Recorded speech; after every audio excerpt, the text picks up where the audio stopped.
Okay, all right, yay, I'm live. All righty, I was just like waiting. I was like,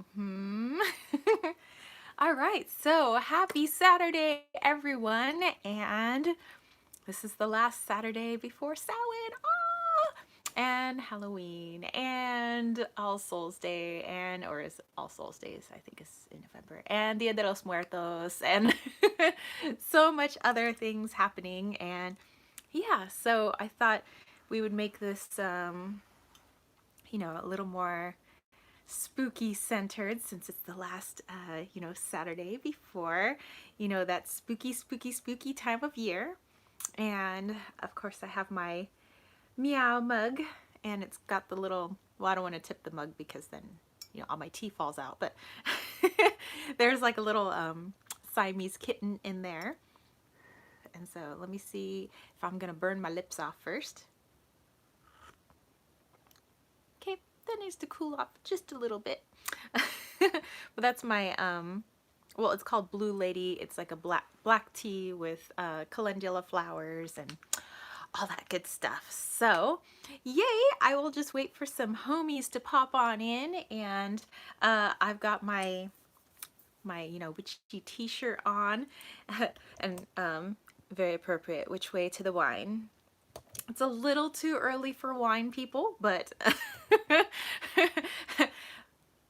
later on tonight we could have some wine. So I have a couple of decks to show you guys that I got this week, and then I kind of feel like I'm all done now. Like I'm good for like a good while with decks. I actually did, every time I get some new decks, I always purge decks. So I got rid of like 7 decks last night. So I got 2 new decks, got rid of 7 decks. And Sherry Bug D is in his house. Hey there, found an amazing online tea store and got some yummy loose leaf teas. Ooh, oh, that's dangerous. That's dangerous for me. Because we have so much tea, New Age Lunatic, what's up, girl? Whoop whoop.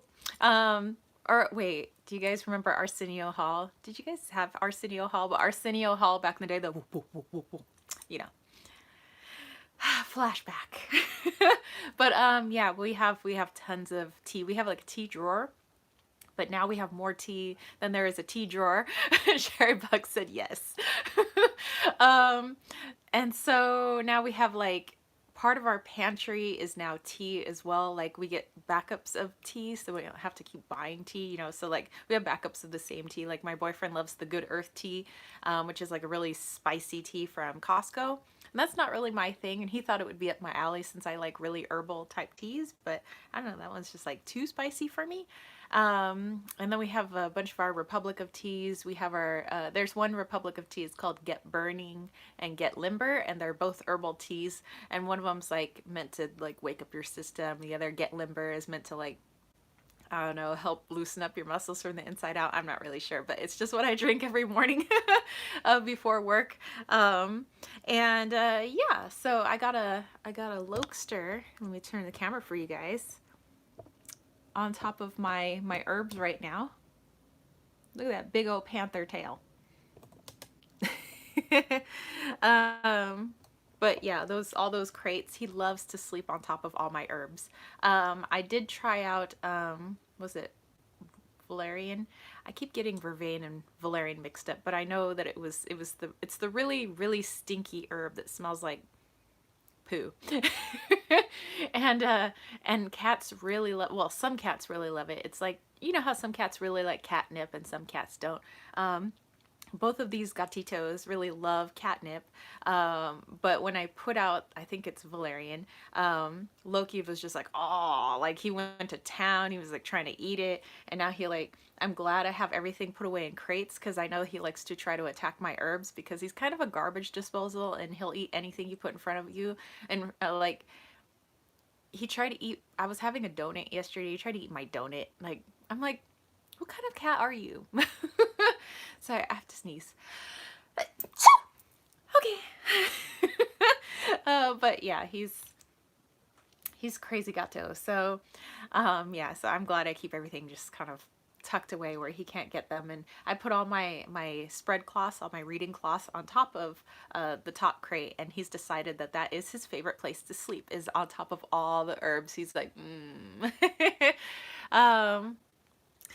Sherry Bug said we had a cat once who loved mashed potatoes. You know, kitties and doggies can be very interesting depending like what they like. Like Wally pretty much just likes his kibble, but you know, he likes a few other things. Like he likes mashed blueberries, which also is what Loki likes. That could be mash up like a fresh blueberry for him. He likes green drink. When we used to grow broccoli in the front yard, we'd have these huge heads of broccoli, and Wally would just go to town just like ripping into the broccoli head, like he loved broccoli. And he loves carne asada. He loves our very special like hot dogs that we get from this particular butcher that's like 2.5 hours north of us, but it's like really worth the meats. He likes, well, Loki likes bacon and ham. Wally likes honey baked ham. Loki hasn't had honey baked ham yet. Wally likes hot dogs. No, Wally likes corn dogs. So yeah, they are silly gatitis. Okay, so I wanted to make this a special spooky episode for you guys because we are now tick tock, like 3 days away from Halloween, and like 4 days away from Dia de los Muertos. So November 1st, 2nd, October 31st, October 30th, like all kinds of stuff going on. New Age said, my cat is a proper Garfield. He's huge and will eat anything. He learned that if he drops in the bin lid and jumps off, the lid pops up and he gets food scraps. That is a smart kitty. We have one of those like automatic trash can lids where you like wave your hand over it and it's got a sensor and the lid pops up. And so Loki is figuring out like he's trying to figure out how to wave his little paw over open up our trash can. Debbie, what's up? Hi at work. I'll watch later. Lots of love to you and all. Lots of love to you, Debbie. And I found out that Debbie lives not too far from me, or it's her sister-in-law that doesn't live too far from me, living you know, kind of nearby. So one day her and I are gonna have to meet up. And I'm thinking maybe like the summertime when because I've decided summer is when I want to go do my past life regression, maybe with Jeff Burr's wife, you know, up north in LA. You know, maybe Snoop Debbie Deb can come with me, and that might be pretty awesome. Bella Lacron, what's up? Hey! So I want to show you guys a few new books that I got. Well, actually, one of them is a used book, and I love Amazon for their used books, and that's kind of what Amazon was back in the day, was like more like online books. And so I love when I get my 99-cent books and it's like $3 shipping. But anyway, and then I got a couple decks, like I said, and then I did a whole deck purge. My pile of decks that I need to gift or whatever is like getting kind of big. But anyway, and then I want to go into some spooky times with you guys, so stay tuned for that. Okay, let's go into some books. Ooh, and I almost hit my stone. My stone that I've been carrying around yesterday and today is my Druzy Amethyst. I actually got that out of the Witch's Moon box.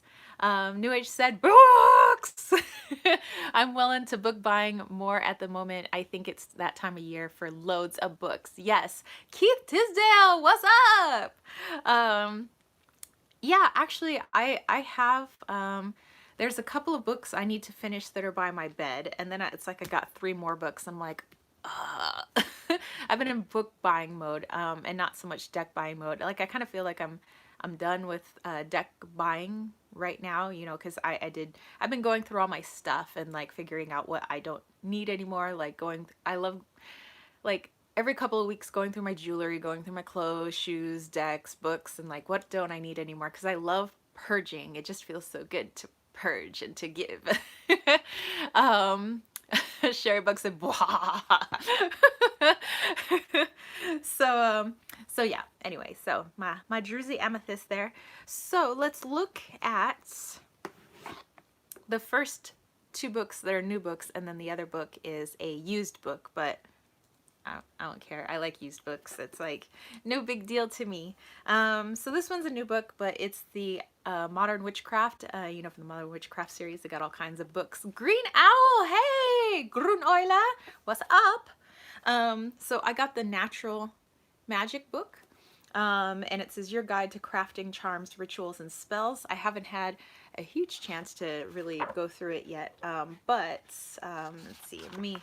Let me look at the table of contents to refresh my memory, because I flipped through it, but you know, I have all these other books I want to get into. Okay, so you go through the table of contents here, and you have it talks about seed magic, the woodland realm, going into earth magic, air magic, fire magic, water magic, Gaia magic, which I'm interested to see how earth and Gaia are different. Moon magic, cosmos magic, time magic, and self magic. And so there's all these different sections, and then they're all set up, I believe, each section pretty much the same. Let me go to a section here. Okay, so the section I got into is the realm of deep earth, which is goddess magic. Okay, so it gives a little like back history, like what all of that is. It gives you a meditation to go into that a particular type of magic. You know, and I'm always, you know, I know some people consider some books and some people consider the Modern Witchcraft series like more like for beginner witches, but I want to see like I want to just like read as much as there is like out there, and not really consider myself like above certain books. Like maybe I'll read a book and I'll be like, okay, I already kind of knew everything that was in there, you know, but at least I gave it a go, you know. And then you know, sometimes I read books that are quote unquote for beginners, and there's things that are written in there where it gives me a different perspective or a different way of doing ritual or a different way of looking at the elements and, you know, and workings. And so yeah, I don't I try not to turn my nose up at things, you know, is what I'm trying to say, you know, because I'm like, oh, that's just, you know, that's just a pretty cover. And sometimes some books really are just a pretty cover, but I at least want to give it a chance instead of just like going with what everybody else is saying. New Age says, I think every book has something to offer. I definitely believe in that too. Carmen, just out on my way out, I see you pop up. Please send good vibes my way as I'm going to see a car to buy. Ooh, oh, I'm definitely sending good vibes your way. Off to go get a car. How exciting. Exciting and stressful, you know, sometimes walking onto a car lot, but yes, sending good juju your way, Carmen. Okay, so let's see, it goes through that whole meditation, and then there's it goes into a ritual that you can do to honor the earth, because again, this section was all about earth. A spell for casting away something, using the earth, and then so it goes into then all these different types of spells that are specific to this section, which is, you know, earth magic. And then it talks about working with pendulum psychometry, with earth magic, and then that is the end for that section, you know. Then it goes on to the next section. So I believe all the sections are set up pretty similar, but as I actually have a chance to really dive into it and really read it, I'll give you guys a proper review. So I don't want to say, you know, much about it right now because I haven't really had a chance to dive into it. So it wouldn't be fair to the book if I started saying, you know, my feelings, if I like it, if I don't like it, because, you know, I haven't given it a chance quite yet. A book that I have had a chance, however, to dive into, and I dove into it right away because Vix from New Age Hipster, I love her. Wazzy Magic, hey, how are you? But I got Vix from New Age Hipster's new book, The Class of 1983. This is her very first published book. She's been working on this for ages, and she talked about her whole journey of like, you know, trying to get picked up by different publishing companies and just like being turned away, and then figuring, oh, you know, she was like waiting. She said like at some point, because I get her newsletters too, and if you don't know who she is, like go look up New Age Hipster. She has a YouTube channel, although she doesn't make a lot of videos. She does a lot of written content. Like she does a lot of blogging. She does a lot of newsletters, and she does courses and things like that. She's super awesome. New Age said, I read the prologue to this. I was really surprised. Yes. like, actually, I don't really know what I was expecting going into the book, but I'm already into I'm going into chapter 3, which is called Chinese, and you guys like my little bookmark. My little Hello Kitty. And it's yeah, and she was talking about like, why am I waiting? Why am I waiting for somebody to tell me that I'm good enough to have a book published? Like, why don't I just get the thing done? So she went ahead and you know, just got it published, didn't wait to have somebody pick up her book for publishing. And it made Amazon's #1 you know, for it was, I think it was young adult section, #1 bestseller. So I'm like, heck yeah, heck yeah. I'm so proud of her. You know, I'm so happy for her. I'm so proud of her. New Age said, but it totally makes you want to go, whoa, I gotta read on. I wasn't expecting that. Yes, because I was laying in bed and I picked up her book and I was like, oh, you know, I'll just read through the prologue and then I'll call it a night. And I read through the prologue and I was like, oh, this is, oh.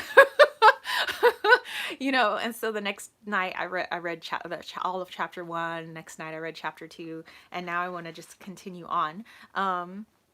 So just to, because I don't want to, well, I mean, I haven't read the whole book, so it's not like I'm gonna really spoil much. But the prologue sets you back into what we get a feel for as the witch burning times, which I totally wasn't expecting that. And it goes from there, jumping into present time with what Vix has already said, you know, when she was talking about her book, to the main character, Mags. And Mags is kind of a little bit like Vix, you know? So anyway, I just got to the part where she finds this key, which is, it's that part's like all mentioned here, so I'm not like giving any spoilers. So Mags finds this key in this yearbook, and this yearbook was given to her as an assignment from her English teacher, where she's supposed to be, you know, writing you know, a paper based on somebody she sees in the yearbook, and just like makes a story out of it, which I'm like, as an English teacher, I'm like, that's a good idea. Like, I got a lot of yearbooks. I'm like, I could do that with my students. So, hey Vix, your your story is giving me ideas of like what to do with my students.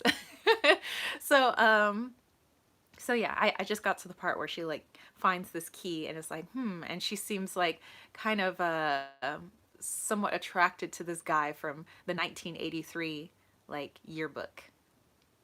And that's like where it stopped, and that's where I stopped. And now I'm going on to chapter 3. So yeah, it's super interesting. You know, it's definitely you know, it's YA, it's young adult, you know, but sometimes, you know, you want to read some YA novels. I was thinking of proposing to our school librarian if she wanted to like maybe buy 1 or 2 of these books, you know, because I think, you know, it's a high school, they're young adults, like the high school library is full of like YA novels. Like, why not have a couple of Vix's books, 1 or 2 of Vix's books there. My books that I created with my students that I self-published, like all their short stories, are in that school library as well. So, you know, she bought a book, you know, for the different years that I did short stories with my students, and the students really love those books, and I know the students would love this book as well. So I'm gonna ask her to see if she wants to put a couple of these in the library. So yeah, it's Sherry Bugs said, I love ya. It's light, it's quick, it's easy reading. Yes, New Age said, nothing like some young angst. Yes. Yeah, so it's I get a feel like Mags being a lot like Vix. Oh, YA, so love YA. So Sherry Bug, I'm so sorry. I was like, love ya. Love YA. Yeah, but it's for that person, and we don't really have to be teenagers to ever feel out of place. Sometimes kids feel out of place. Sometimes teenagers feel out of place. Sometimes adults feel like you just don't fit in. Sometimes you feel like you should be born in another time. And that's kind of what this is. Sherry Bug, you crack me up. Keith says, why couldn't you, why couldn't I have you as a teacher when I was in high school? I, I don't know. I don't really like consider myself like a super awesome teacher. I just kind of like, I don't know. I like my kids. I like doing fun stuff with them because I don't know. I don't want to be bored teaching, so like I don't really like to do boring stuff. So anyways, that's me just going on and on about Class of 1983.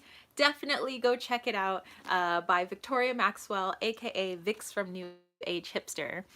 Melody Drinkwater Wagner, hello, hello. She said hi to Bella and everyone. LOL, you're awesome. So I imagine class is too. We have some fun. We have some fun. You know, I always tell the kids like don't eat or drink anything except water in the classroom because we're on the first floor, which there's a lot of like vermin, you know, that kind of come in on the first floor, which is actually we're in a basement. And so I tell them, if you eat in class, you bring the cockroaches. Well, there was some food left over in my classroom from like seniors and some freshmen that had been like sneaking food in my class. And so I was like, ugh. And so I was like, man, I know we're gonna have like cockroaches. And so Keith says she's not so nonchalant.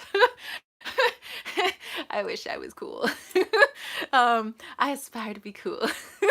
But I was like in the middle of teaching and this like cockroach starts running across my my like lesson plan book, and I'm like talking to the kids. I was like, I'm talking to them and I'm just like, pa! But I like don't break stride while I'm talking. I like knock this cockroach like right off my lesson plan book. And the kids are like, I was like, it's okay. It was just a bug. And then I saw that it hit the floor and it was like running towards me. I was like, okay, I'm sorry, kids. I have to just kill this thing real quick. And I was just like, pa! Okay, so anyway, what I was talking about was, and the kids just like cracked up and they're like, Miss Egypto, you like never break stride. I said, hey, you know, sometimes you gotta multitask. Sometimes I gotta teach you guys stuff and I gotta protect you guys from the cockroaches. Bella said, OMG, you're too funny. Keith, I just laughed so hard. I was like, oh, what were we talking about? Oh, we were talking about Malala because we're doing like a little mini Malala unit as part of our human suffering unit. So I was like, so yes, so we're gonna continue on with our interview with Diane Sawyer and Malala. Hold on, I have to kill this cockroach real quick. Okay, so as you can see, Malala was only 15 when the kids were like, oh my god. Oh my gosh, I really do have fun with them, like, and I'm starting to, like, you know, because all last year I had all seniors, and this year I mostly have seniors, and I have that one freshman class, and I've been like, oh, like freshmen are so immature. But I don't know at what point something in my brain like clicked, maybe it was a few weeks ago, and I was watching them, and I was just watching how, like, you know, like their immaturity and how it's basically little kids in these big kids' bodies, like all of a sudden didn't annoy me anymore. More, it made me laugh. Like I'm the only teacher that stands outside my door and I greet all my students, and the other teachers think this is really weird. But whenever I am not standing outside my door because I have to, you know, put some stuff together in my class, but I try to race outside my door so I can welcome in as many kids as I can.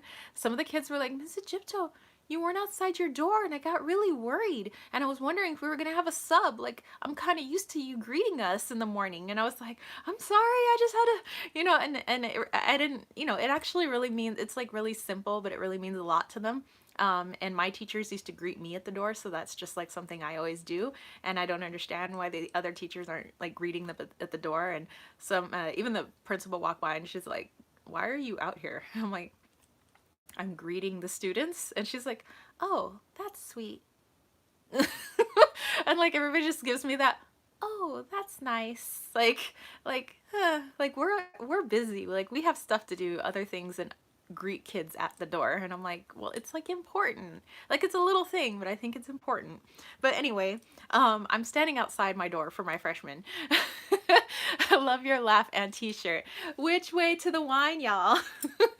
um, and uh, and I look in the classroom, and there's a girl and her stepbrother. They're both freshmen, and they're playing patty cake. So they're doing the, I don't know, you guys ever did it's the dut dut dut dut clap clap dut, dut, and you try to do it like as fast as you can. It's like back and forth, like back hands, front hands.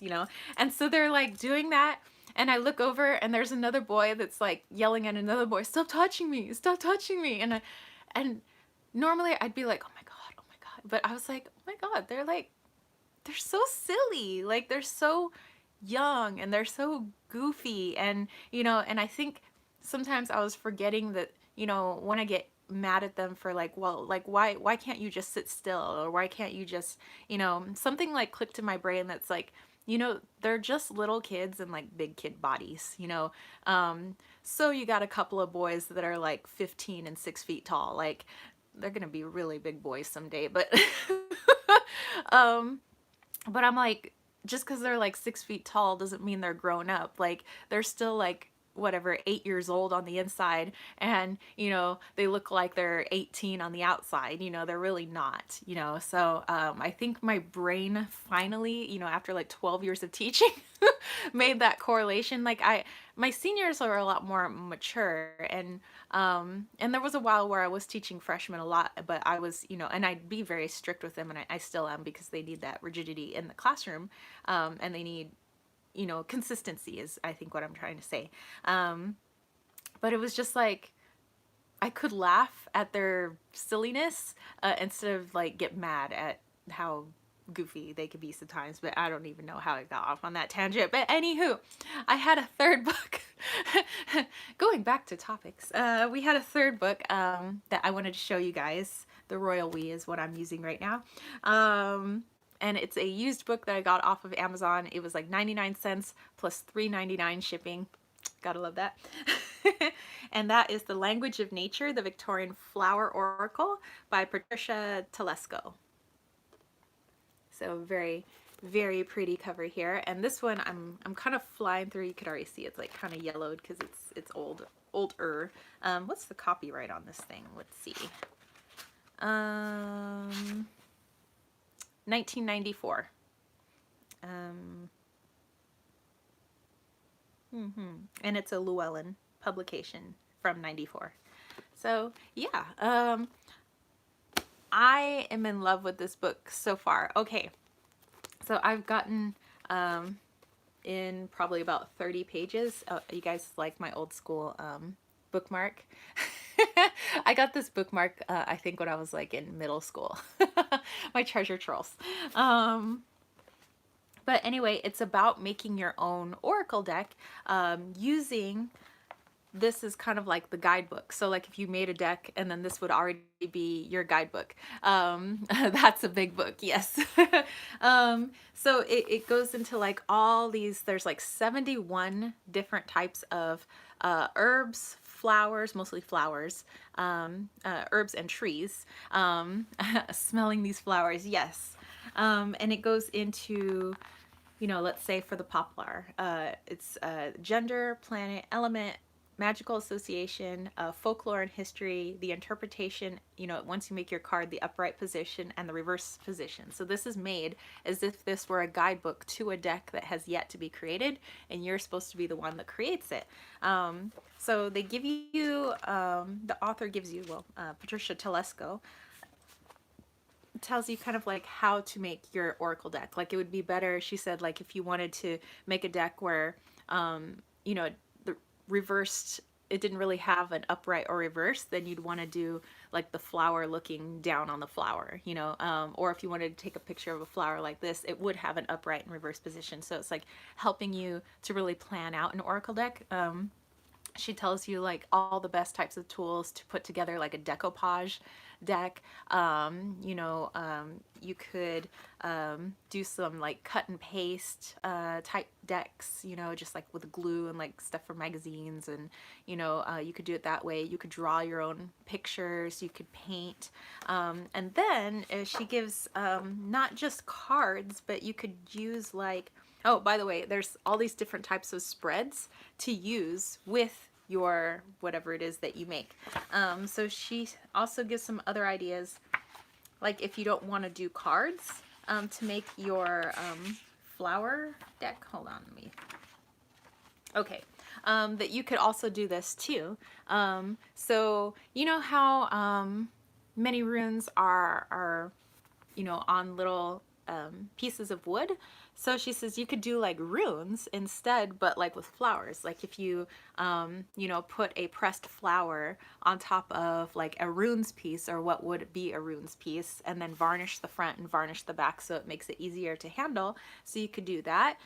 She says you could also have stones, and you could like maybe decoupage the stones with real flowers, or maybe just stuff that you find off the internet and print out like flowers that way.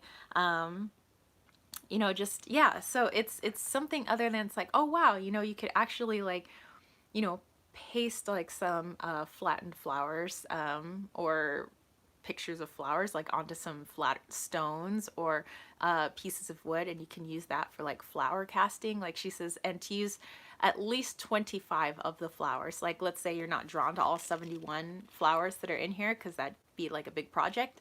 She says like you don't have to make 71 cards, or 71 like flower runes, or 71 like stones, flowers, but she tells you kind of how to make your deck, and then once you do, this becomes your guidebook.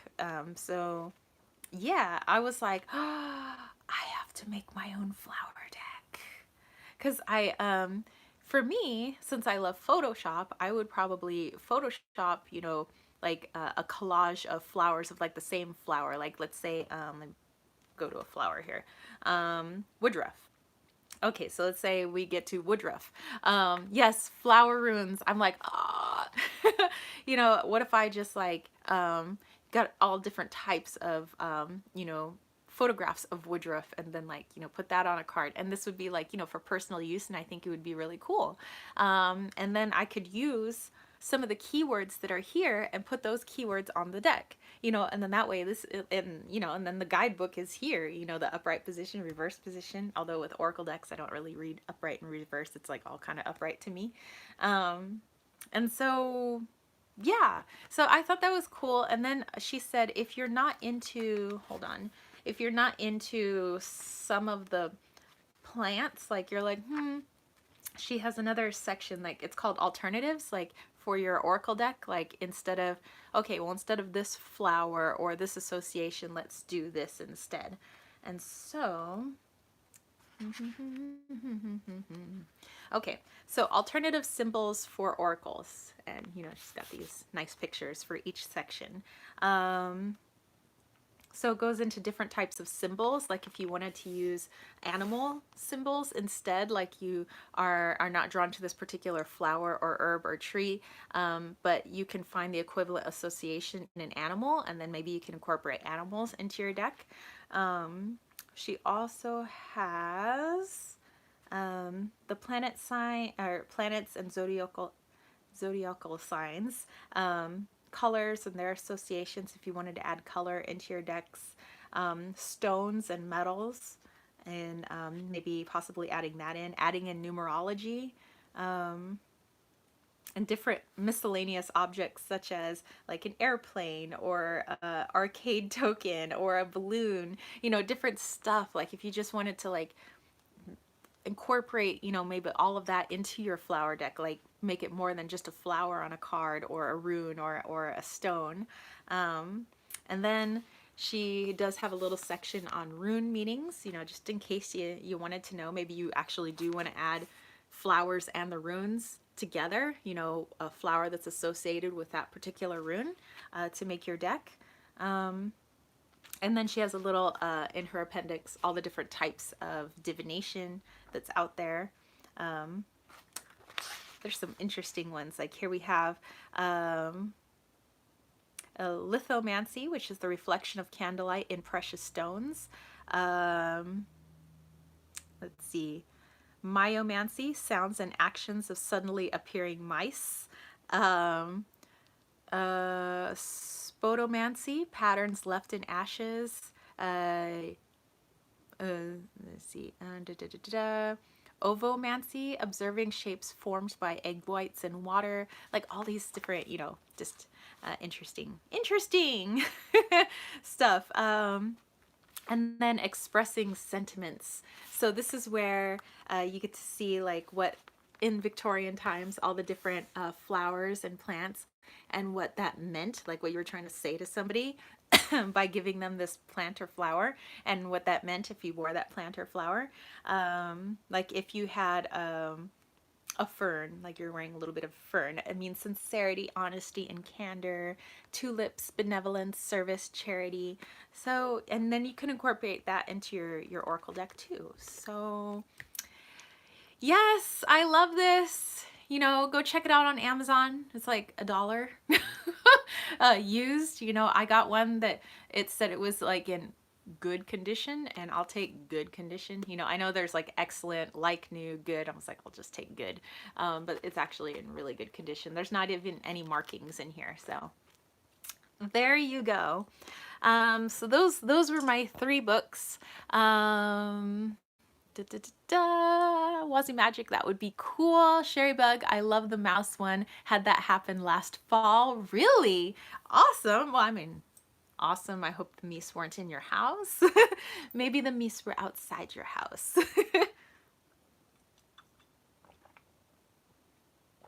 Okay, it is much cooled down now. Oh, Bella was asking what it called again. It's called The Victorian Flower Oracle, The Language of Nature by Patricia Telesco. Although this probably doesn't help me showing you because it's backwards. But that's why I say it. A Sherry Bug, I was outside and this mouse was hanging out where I was working. Oh, I actually do like mice, just not in my house, but I like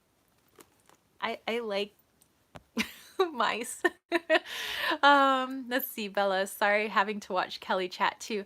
Oh, that's right. Kelly's having her 24-hour. So I'm gonna have to go watch that too. Like when I get off my chat, like kind of pop in, go watch Kelly's chat too. Okay, so then let me show you the 2 decks that I got. The first one is the Illuminated Earth Oracle, and I was kind of on the fence about this one, and then I saw my homegirl Sammy Menzo, and I was like, ooh, she like did a review of it, or Bella said it's 12-hour. Oh, I thought it was 24-hour. Well, 12 hours is still freaking a long time. So yeah, I'll definitely go check it out. Okay, so let's see, making sure. Okay, so when I got the deck, it had this little guidebook, which, is fine, but there was some stuff inside, and 2 of them were business cards, but there was pressed, like a real pressed flower, and I have lamb's ear in the front yard, so I know what this is. So it's lamb's ear. And they were like, oh, and it was just like, it makes it so much more special.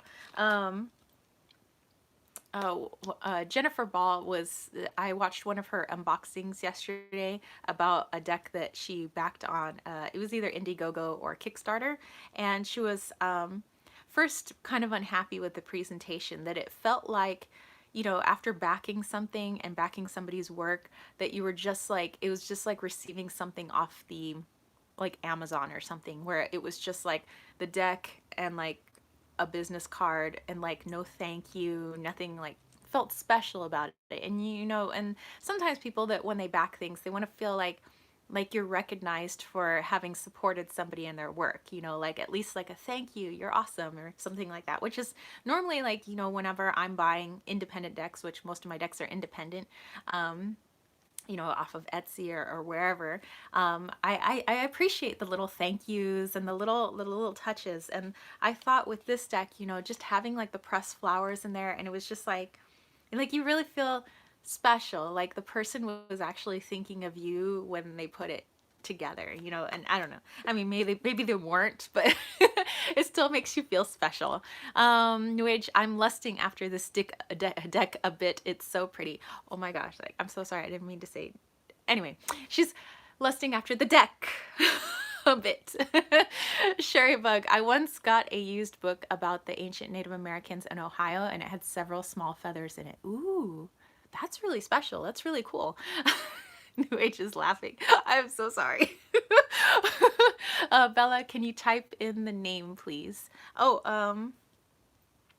for the Victorian flower. New Age, do you mind, do you want me to type in the name of this for you? Cause, let's see, New Age Lunatic, do you mind, typing the name of this so that it appears in the comments, so that like if anybody wanted to go search it up, then everybody could find it, because I don't think I can type on here because I'm on my cellular phone.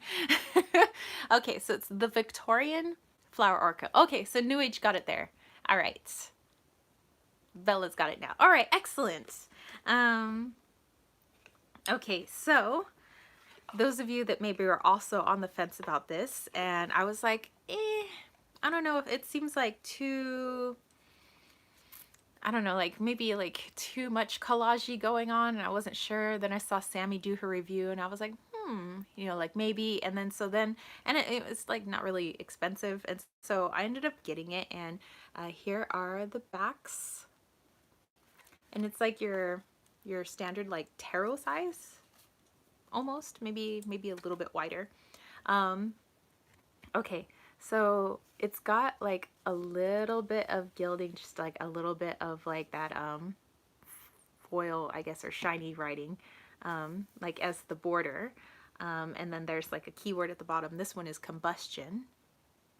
And it's just so pretty. You're very welcome, Bella. And then at the tops, there's different things going on at the tops. Like sometimes the top has a star. Sometimes the top has like a circle, but it's filled in at the top. Some of them have a little cross symbol or solar sign. And then this one has like a little circle, but it's filled in at the bottom.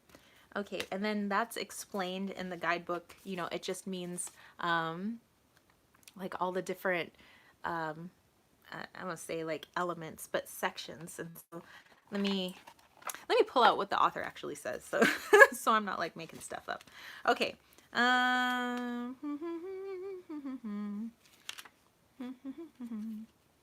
Okay, so I know it said something about it in here. Okay, let me get past all the meanings, because it kind of goes right into the meanings. Okay, so there's... Okay, so yeah, these are all the different symbols. The solar sign is like origin, wholeness, completion, state of being. The circle filled in at the bottom is positive association, strength, fullness, accord. The circle that's filled in up at the top is negative association, conflict, absence, challenges. And then the star is intersection of matter with consciousness, human influence, and choice. So hold on, I think Bella asked something. Oh, Bella was asking if I like this deck. I do. I'm trying to figure out how to work with it though, because I feel like it wants me to work with it, and like I've been pulling cards, but I think I'm trying to figure out what it's best suited for in terms of like what types of questions. You know how some decks just like they're best used in a certain format, or like a certain line of questioning, or a certain area of your life, like that's what they're best. So that's kind of, I'm still trying to figure out what that is with this deck. So let me show you guys some of the images. And I think it's going to be more for me, more instead of just pulling cards, maybe more of a meditation type deck for me. Okay, and so New Age is telling people how to find the book that I mentioned earlier. And so there are a few pictures of people in here instead of just more like collage earth, you know, nature type stuff. Like here we have the man with a bunny on his shoulders. There's a person like doing some kind of acrobatics back here, and he also looks like he's pulled a card, and there's like some letter writing back here. He has some flowers on his shoulder, and it says accomplishment. Bella says she can't get into it for some reason. Yeah, it's I mean, at first, like when I first saw it online, I wasn't really into it. I do think it's beautiful, yes, but right now I'm just trying to figure out like how to use it, because some of my decks are just bam, bam, bam. You know, I just right away I can use them for anything, and this doesn't feel like that type of deck. Like I can't just bust it out and use it. Like, you know, this would not be the deck when I do my one card readings for you guys, you know, here during my live chats. This would not be the deck I would use, because I think I would have a harder time trying to get you guys your messages. So this is more what I'm feeling so far, and this might change later, that if I were to meditate, like if I pulled a card, you know, let's say, and, you know, I pull a card, and it's the release card, which I've been doing a lot of that actually lately with the purging of like my stuff. I love doing my Goodwill runs. So then I'd be like, okay, so I'd like really take in the image, really take in what's going on in there, and then try to burn the image into my mind, and then that's what I meditate with, and then I'll see like kind of what pops up. So that's kind of how I'm trying to work with it right now, but it's not for me easy. It's not easy to work with. But it's so pretty, and I'm like, I want to find where it works best. That's my mission. How do I work with this best? This image, actually, I really love this image, because I also love seeing like what looks like the spinal cord there, and I love like mixing nature and kind of like our anatomy, like pictures, like physiology and stuff. I think that's just like kind of cool, because it's like mixing like my witchy self and like my personal training self, which I love the body, the human body, and I love looking at like pictures of the skeletal system, the musculoskeletal system, and just seeing like how everything works together. I love how the human body works. Like that's why I don't know, I'm fascinated by how things work. I'm fascinated by how nature works, how our world works. You know, I'm fascinated by the human body, how we basically, it's like an entire universe on the inside, you know, but it's like in our guts, you know, everything that works on the inside, it's like the same kind of stuff that's out on that's me just rambling, but you know, that's why I love working on my body. It's not like you know, oftentimes, yes, I like pumping, you know, iron in the gym. I like getting stronger, but I like seeing like, okay, cause and effect with the body. I like trying to imagine, what does this look like on the inside? You know, when I'm lifting this weight, what does that look like? What's you know, going on in my brain? What's going on with different neurons and different impulses that are making the muscle contract the way it is? Like that's me. Maybe that I'm getting like way too scientific when I'm like working out. But yeah, I'm so like amazed like with our bodies and our world and the magic of everything. Everything is just so magical to me. So yes, this is the Illuminated Earth Oracle. Not everybody's cup of tea, maybe because there's a lot going on in the images. Maybe for some people, easy to work with. For me, not so easy to work with so far. You know, I've had it for about a week now. But I am trying to figure out the best way to work with it, because I don't want to give up on it, because it's gorgeous. So, and because we're going into the Halloween in a few days, I decided, after watching Jennifer Ball's review like again and again and again, I got the Tricker Tarot. This is the deluxe edition. They were out of the smaller edition, but I like ridiculously large and ridiculously small cards anyway. So I got the deluxe, which is the larger deck, and I'm actually really happy with it. It's harder for me to read, I think, looking at the images. Like, let's say, I don't know, I'm just gonna, oh, by the way, Look at those shiny edgings. Oh, so black, so beautiful. These are the backs of the cards, and they are much bigger. As you can see, I can't even put my whole top finger on top of it. Very, very shiny, by the way. But let's say I pull a card in here, and that card is the Knight of Wands. Okay, so for me, okay, maybe that kind of does look like the Knight of Wands. I see crazy Loki here, you know, I see like one of my stuffies maybe writing Loki. Sherrybug said, like that edging. I have the smaller version and I love the deck. Yes. So I'm like, okay, I see all the action in here. All right, that's cool. Then we get to, like, let's say the Ace of Swords here. With these cards, I love the cards, by the way. I love the pictures. I love a lot of the decks that Duck Soup Productions puts out. But I have to actually sit with the cards sometimes. I have to be like, okay, Ace of Swords, Ace of Swords, okay, okay. You know, that guy is like a turnip. And he's got a carrot with him, his carrot friend. And I'm like, okay, you know, and it just takes me a little longer to kind of get the message out of it. But I like the messages that these cards have. It's just for me a little bit harder to get the message. Like I really have to like look at the picture and be like, what the heck is going on here? But I love the pictures though, you know. So like here we have the Sun card. And you're like, okay, so the sun is being carried by a bat that's has a witch riding on top, and then there's a frog dancing with a dung beetle, and and you're like, what? So, you know, it takes you a little while to kind of look at everything that's going on and being like, okay, okay, I think I got the message. I think I got the message. You know, so for me, it's not one of those decks where I'm just like, bam, message, bam, message. Like I have to actually like kind of look around in the pictures and see what's going on. So let's show you guys some of those pictures. I'm going to turn them to the side so you don't get a reflection of the window that's behind this camera. And the bordering here is like, you know, like gates, like if you're going into like, I guess a cemetery or a haunted house. I do love the strength card. I always look for the strength card in a deck because that's my birth card. So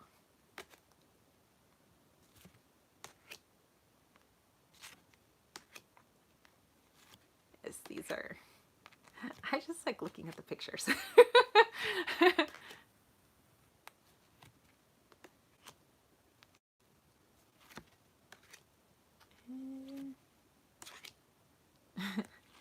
I'm like looking at these like while I'm showing you guys. I'm like, oh, they're so cool. And they're very, very slippery, so I'm having to like really hold them so I don't drop them all over the place. Very slippery deck.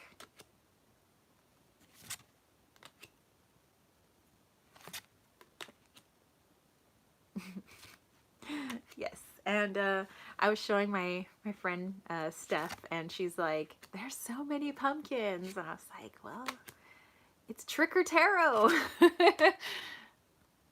It has a plethora of pumpkins.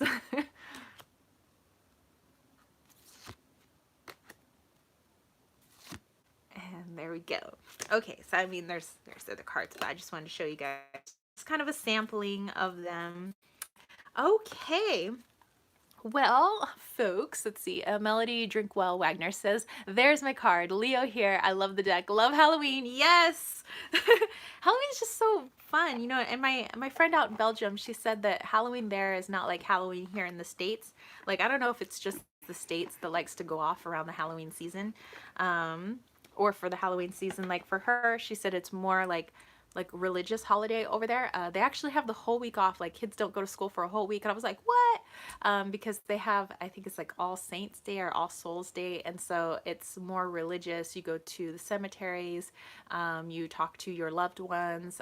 It's more of a time to be in mourning and for things to be somber and for people to pull back. So she's not, she said she's not going to do any sort of real social media this coming week. She's going to like not be making any videos and things like that. So it's more of a time to go inward and things like that. Where here in the States, it's such a mix, because I mean, we're such a mix of people. We have so many different cultures, you know, here in the States, so many different languages and traditions. And I think that's, you know, I love that, you know, because I love just seeing how everybody how everybody does their thing, you know, in like different parts of the world. And a lot of people come here, and I think that's great. um let's see, New Age said you can never have enough pumpkins. That's what I'm saying. Bella said, what, how cool. Yes. So, and like here, you know, you have people that are celebrating Samhain. So you have people that kind of do their practice kind of like in their own way. There's some people that you know, have something I think is called, well, I don't practice it, but it's like a dumb supper, where you're like making the foods that your loved ones loved, your passed away loved ones, and then not speaking for the entire supper in honor of those that no longer have a voice, which I think is a really cool idea. For me, I love Dia de los Muertos. That's like a big thing, especially here in San Diego. And so we do, like, we bring the favorite foods and drinks of our loved ones, kind of like a dumb supper, but it's more talkative and lively, and everybody's sharing stories. And like the whole point is to bring their energy into the space that we're at. So like, you know, if we're at a party with our friends, everybody there is talking about the person that they're hoping to connect with that night. You know, for Dia de los Muertos, we have all these parties, and so we bring their favorite foods, we bring their favorite drinks, and then we light a candle, and we bring their picture and put their picture with their foods. We make sure that, you know, we if we brought a beer, you pour out the beer a little bit into a little glass for them, so they have something to drink. You know, and then we just yeah, we just like bring in their energy. And then there's a special type of bread that, you know, is had at Dia de los Muertos. We have, you know, it's all surrounded with the sugar skulls, and then we have marigold flowers everywhere. We have different we'll hang like, it's kind of like these laser cut paper banners, these like thin paper banners, and they're very colorful, and we hang them everywhere. And it's just really fun. And then we have like one of my friends, she's a medium too. And so what she does is she goes around the room and she looks at everybody's picture and tries to give a message from everybody's loved one. And then after that, she does like tarot readings for anybody who wants to get a tarot reading. And it's really cool. It's just a chance for, number one, everybody to hang out. And there's like always some awesome Filipino food, and mostly the Filipino food, yes. And then there's like goodies, like sweets and things like that, lots of candy. And yeah, and it's just adults, so we just be chilling, and we just be, you know, raising a glass and toasting our you know, departed loved ones. So I'm really looking forward to that. Melody said trick or tarot, love it. Bella said she used to do, I believe she was talking about the dumb supper, and then doing that after, so kind of doing what we do for Dia de los Muertos maybe afterwards. So that sounds really cool. Sherry Bug said, do you find it more difficult this time of year being a medium? It's you know, things have been getting for me kind of crazy since like July, and it's just kind of stayed that same type of like intense energy. So there's been like a lot of intense energy, and like energies wanting to connect with you, like, you know, like, hey, hello, you can see me. So I think it's been just the same kind of intense since July, so it hasn't really been more like intense for me. However, the ability to connect has been a lot easier for me. So instead of like having to wait like a little while to connect, is more like, whoa, okay, I'm connecting now. And something that's really cool, maybe it's just because it's October and maybe because the veil is thinner, is that I've been this past week and a half, 2 weeks, I've been seeing things that I haven't been able to see before with my two eyes, and that is orbs and lights. And I've never seen that with my eyes before. Like, I always see stuff with my third eye, and that's how I do business. But with my actual eyeballs, I see mists, I see orbs, and they're beautiful. Like, I was like, oh my God, people that can see orbs, like, this is what you've been seeing. They're gorgeous. Like, seeing balls of light. That's just like, and I'm seeing them in my classroom now too. I see them all around the kids, and it's just like, I'm like, I hope I don't lose this ability because it's beautiful, you know. So that's been interesting. So I haven't been feeling more drained or anything. Actually, I've been feeling energetic, and I've been being able to see orbs, and and some of them I don't even know if it's an orb, but it's like lights that move along the ground. It's like really cool. Okay, I missed some comments, so I'm gonna go back. Excuse me. Um, Bella said it's no different for her. Um, Bella said, and now the veil is gone for good. I I kind of hope so because I like the way I've been able to communicate. Sherrybug says, it's interesting. I wonder if it's the same for each medium or if different mediums have different experiences this time of year. Um, yeah, I wonder. You know, I should probably ask my friend's friend because I'm not like I know her when we're at the parties, but like I don't know her on like friendship basis. So I probably want to, you know, maybe ask her some questions, be like what's it like for you like during this time, because for me I'm seeing balls of light, and that's like crazy because normally I feel like I can shut off what I do like while I'm working, like while I'm teaching, because I want to focus on my kids and my teaching and not necessarily everything that's going on in my classroom. But yeah, these balls of light have been kind of moving around the kids, and I'd be like, what the heck was that? And then I would think it's a bug or something. And then I would see it would like light up and it would go like in a wall and like come back out the wall. And I'm like, are there orbs in my classroom? And I'm like, okay, everybody, settle down now. I'm trying to teach. Let's see, Melody, that's funny you said that about our ancestors' foods. Medium Allison Dubois said that when we pass over, our loved ones make our favorite foods to make us feel at home. That's awesome. Okay, so Bella was talking about the veil being gone for good. She says, yes, it's hard to explain, but we are going through some big planet changes, and a lot of us are seeing it gone and being told that it is gone for good.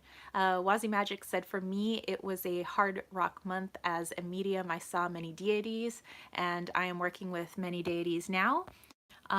Staying alone for some time during the day is a must. Yes, I do believe having some downtime, some alone time is a must during this time, because although I have a lot of energy, and I'm like doing a lot of stuff and I'm seeing a lot of stuff, and I'm like, you know, and I'm just like having fun doing what I'm doing, I also need the downtime to kind of check in with like, okay, so because I think like with people's like ability to sense things, and I think like to me everybody has an ability, it's just strengthening our different abilities, and mine keep changing, like they change a little bit and they change a little bit, and I need that downtime to figure out, okay, how am I connecting now, like what does that feel like for me, what am I actually doing? You know, so I like to have that downtime also to recharge. Wazi said, people don't realize that they carry also many energies, and as sensitives we can sense them too. Yes, yes, sometimes like I'll meet somebody and number one, like their energy might be more chaotic, like they got a lot going on in their brain and, you know, things like that, and I feel like they have an army behind them, and I'm like, holy cow, you gotta get rid of like all these people that are just dragging you down. You know, like, and some people maybe just be a few people, but, and it's not like I can actually see them, but I could just feel that there's a lot like going on there. There's a lot of people hanging out with you. Wazi Magic said, yes, I understand. Yeah. And Sherrybug said, just as long as the keymaster and the gatekeeper don't get together. Are you the keymaster?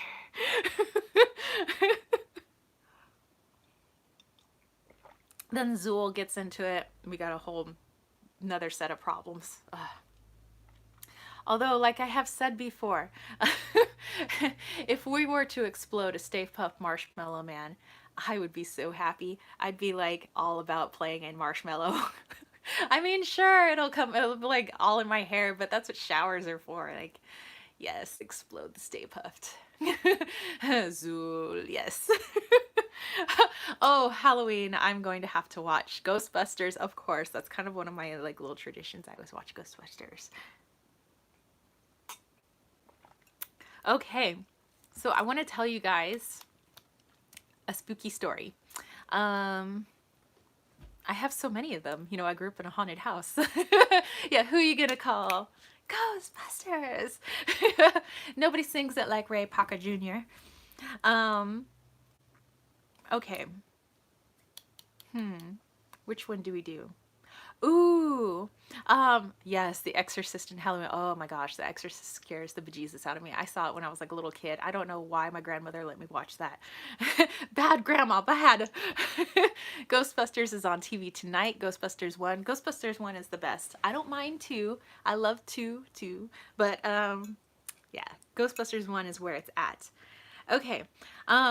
So on Halloween, which falls on Wednesday, if Halloween ever falls during the day of the week, I do set aside some class time for students to share their paranormal stories and to feel like, and I always tell them, don't ever make fun of somebody for believing in ghosts, you know, and spirits and things like that, you know. And I try to tell the students, you know, not imposing my beliefs on them, but I just tell them to have more of an open mind about their environment. I said, I know that, you know, many of you are religious and things like that. And I said, and just, you know, I said, there's so much that happens in our universe that scientists are still trying to figure out. I said, so I wouldn't totally say that there aren't spirits and there aren't ghosts and things like that. I said, because science can't totally disprove that. I said, and there's actually more proof that you know, that something happens with the energy that's within our bodies once our body is shed. And I try to phrase it in such a way that, you know, the students are more open-minded about those types of things than me saying like my personal beliefs, because you can't really do that as a teacher. So I'm just more like, just keep an open mind. You know, so, and then I have them share their stories and personal experiences, and the kids really love having that time, like, oh wow, like I get to talk about the stuff that's going on in my house or what I saw at my friend's house, and I try to make, you know, that day in our class be really safe where they can talk about that stuff and they really appreciate it. So I always share this one particular story with them because they always kind of get freaked out. And it freaked me out at the time. Now I kind of laugh at it, but okay, so I'll share that story with you guys. Just have some tea. Well, Loki, what the heck are you doing? Let me just look at the panther. Have some tea. Hey, panther. How's it going? You gonna knock over my tripod? Oh, he's sitting right under the tripod right now. Okay, so here's the story. Gosh, how old was I at the time? You know, I don't actually remember how old I was. God, I had to have been in high school, maybe. I was either like in middle school, like I was either in 8th grade or 9th grade. Yes, Halloween kitty down here. I just need to stick him in a pumpkin. So I was like in 8th grade or 9th grade. And I had decided that I wanted to sleep in the spare bedroom upstairs because my bedroom sometimes would get a little freaky and I felt more comfortable upstairs. Plus the upstairs had a bigger bed and I had like a twin size downstairs, and like upstairs there was like a queen size bed, so I thought it was like really cool. And that used to be my mother's bedroom back in the day, you know, because that was my grandma and grandpa's house. And there was also a 13-inch black and white TV up there with the bunny ears and everything. And that used to be our TV, like growing up. We had a 13-inch black and white, and I remember like in the early 90s we finally got a color TV, and I was like, whoa, that's what Star Trek looks like in color. um, I was totally like raised in a different era, but anyway. I like how my boyfriend and like my boyfriend's mom and I would reminisce about when we both first saw color television. But anyway, I was watching 90210, and lights out is like it was like 8:30 is our bedtime, and so I'm supposed to be asleep, but I'm watching 90210, and on the little black and white TV. And I have it down real low so my mom can't hear it. My dad's already like been to bed a long time ago because he gets up at like 3:30 in the morning. My brother had already gone to bed, you know, downstairs. And I could hear my mother doing the dishes downstairs. And I was like, yes, so I'm just like watching TV. And then I thought I heard the dishes, like I thought I heard like the water stop. And we had these really creaky stairs. And the house was built in like 1970, but it just had these really creaky stairs. And I could hear my mom walking up the stairs. You can hear the crunch, and then there's like this broken step at the top that kind of crunches when you step on it, so it's like and I can hear like her holding onto the railing, you know, walking up the stairs. And then I can hear her coming down the hall, because it's like a, you know, it sounds like that, you know, kind of coming down the hallway, but a little bit more creaky. Like there's really creaky floorboards in that house. And I was like, holy crap, like my mom's coming. So I like quick turned off the TV and like pulled the covers up, and I was like, and I'm like pretending to be asleep because my mom would like kiss us goodnight, you know, before she went to bed. And so I can hear my mom come into the room, and I'm like, okay, I'm gonna like scare the bejesus out of my mom. So I was like gonna go like boo and like scare her. So like I had the sheets up, and I'm like and I feel my mom press down on the bed, get like leaning over to kiss me, and I went boo, and there was nobody there. And I remember as a teenager, I was like, oh my God. I like pulled the covers over my head, and I decided that's how I was gonna go to sleep for the night. So I slept like as still as possible with like the covers over my head, and I was just like, oh.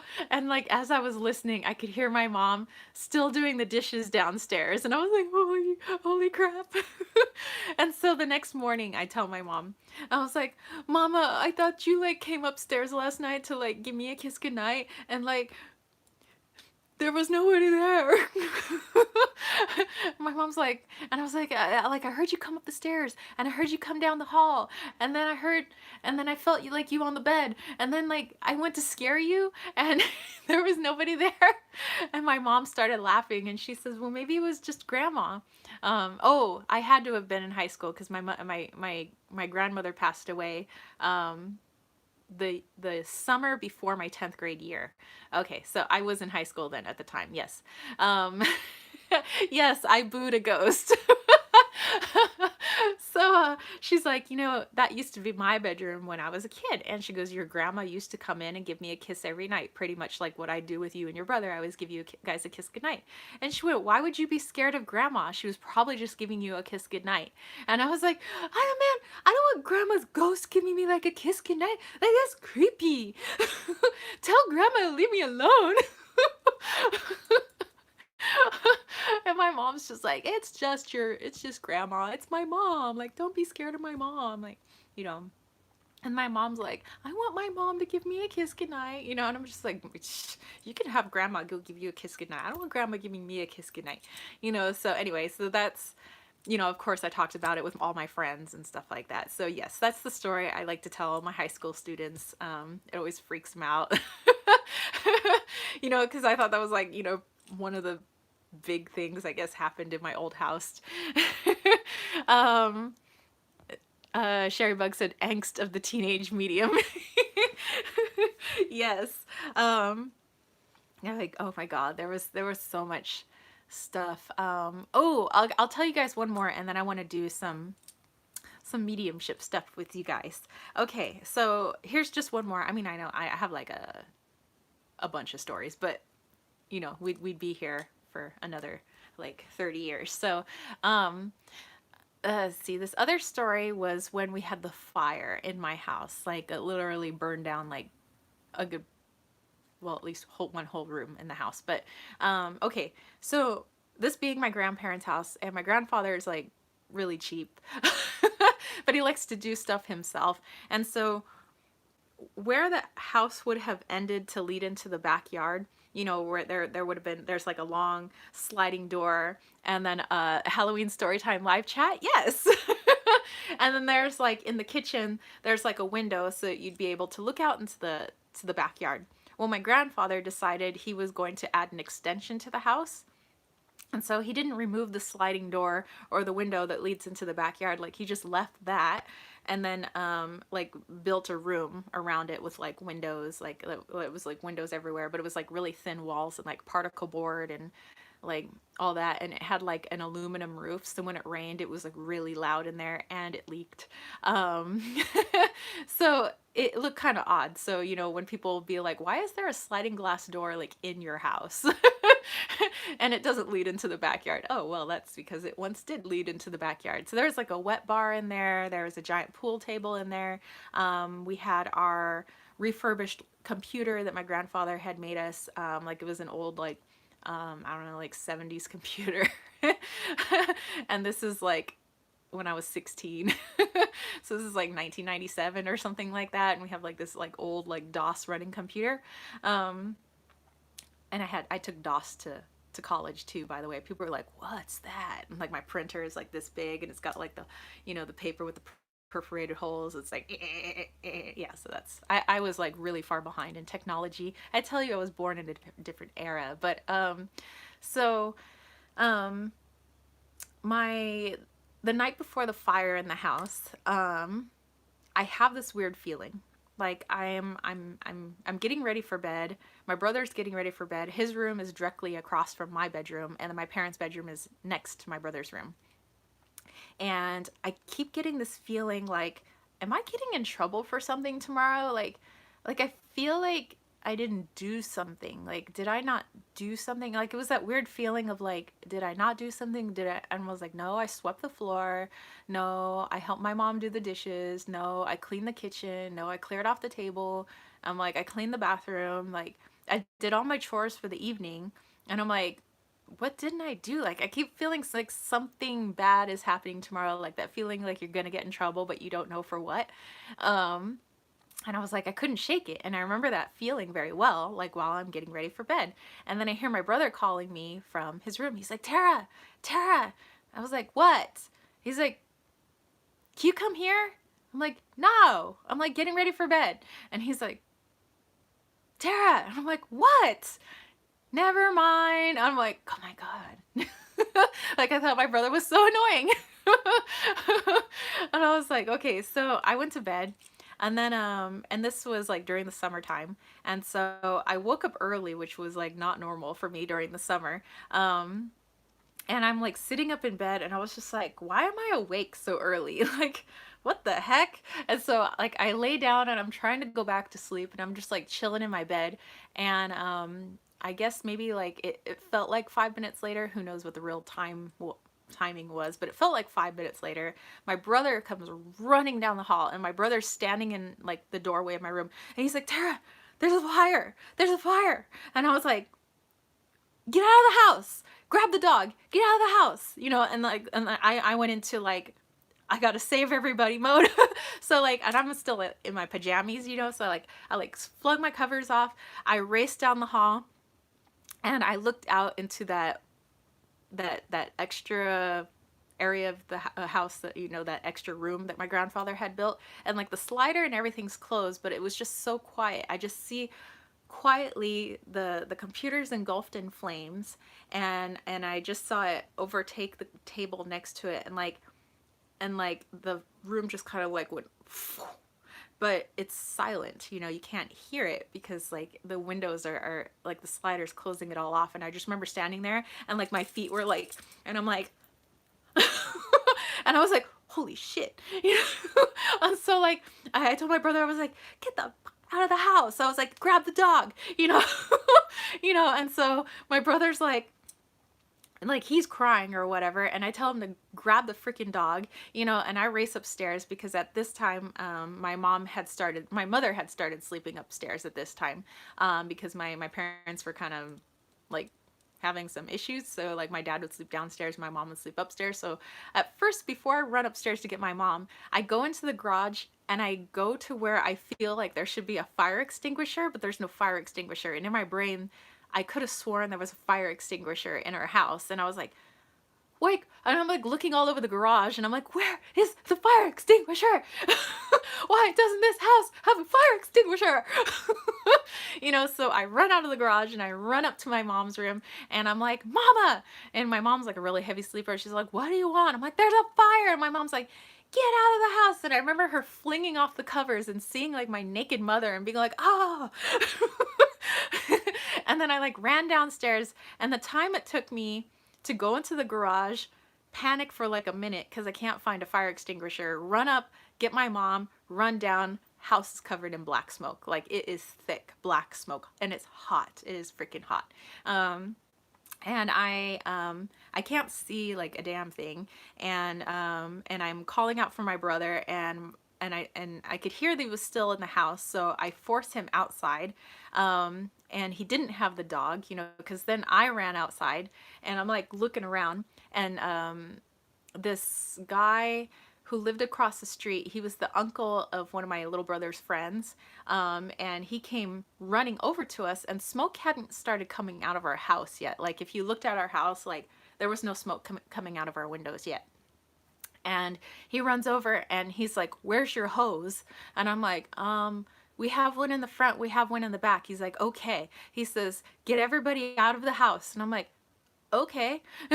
Like, so he runs into our backyard, and then there's a few of our neighbors started coming out, because then by that time there's smoke coming out, and they're like just staring, and I'm yelling at them, can somebody call 911? We need help. And they're just like standing there smoking and just like staring at us, and I'm like, help. And they're like, that's not our problem. Like, psh. Like, and people are just like, they wanted to watch our house burn down, because that's kind of how people were in our neighborhood. They like watching stuff burn. So they're just like standing around smoking, trying to watch our house burn to the ground and not helping. And then like I'm like running door to door. Like I ran to our next door neighbor. I'm like pounding on the door, and I can hear them like putting the chain lock on and like closing their windows, and so that like they can't hear me, because nobody wanted to help me. And so and again, that's just kind of the neighborhood I grew up in, yes. Nobody wants to get involved like in anybody's business, but people love watching things like explode and burn down. So I'm like, okay, well, this is shit, because I spent like maybe 2 or 3 minutes like trying to do that. So then I ran back in the house, and well, before I did that, I grabbed, my brother, he's outside, and then I had to go grab the dog that was like doing circles underneath the dining table. Um, um, OMG, until their house catches fire also. Yes, I know, it's freaking idiots. So so I grabbed my dog because my dog is scared, like, really scared. She's like running. I had a little Maltese and she's like running in circles. And so like I grabbed her, gave her to my brother, tried to get the neighbors to help, but they are just waiting to see the catastrophe, or they're shutting their blinds and like locking their doors so that like they don't hear me. And so then I'm like, okay, well, I gotta call 911 then. So then I go back in the house, and by this time my mother has grabbed a hose from the front yard, dragged it through the house. She opened the window that leads from the kitchen, and you can like look into the other room, and she's just trying to like spray like that other room, and with the garden hose. And so I'm crawling on my hands and knees, because I remember that's what they teach you in school, that if there's fire, you get down on your hands and knees. I'm down on my hands and knees. It's still really like thick and hot down there too, so I'm like army crawling instead, like along the floor, and I pulled my pajamas like up over my nose, and it was like, it felt like it was burning my lungs. It was so hot. I was like every breath felt like you couldn't take a breath because it was so hot. Like I've never like it's like you're in an oven, like literally.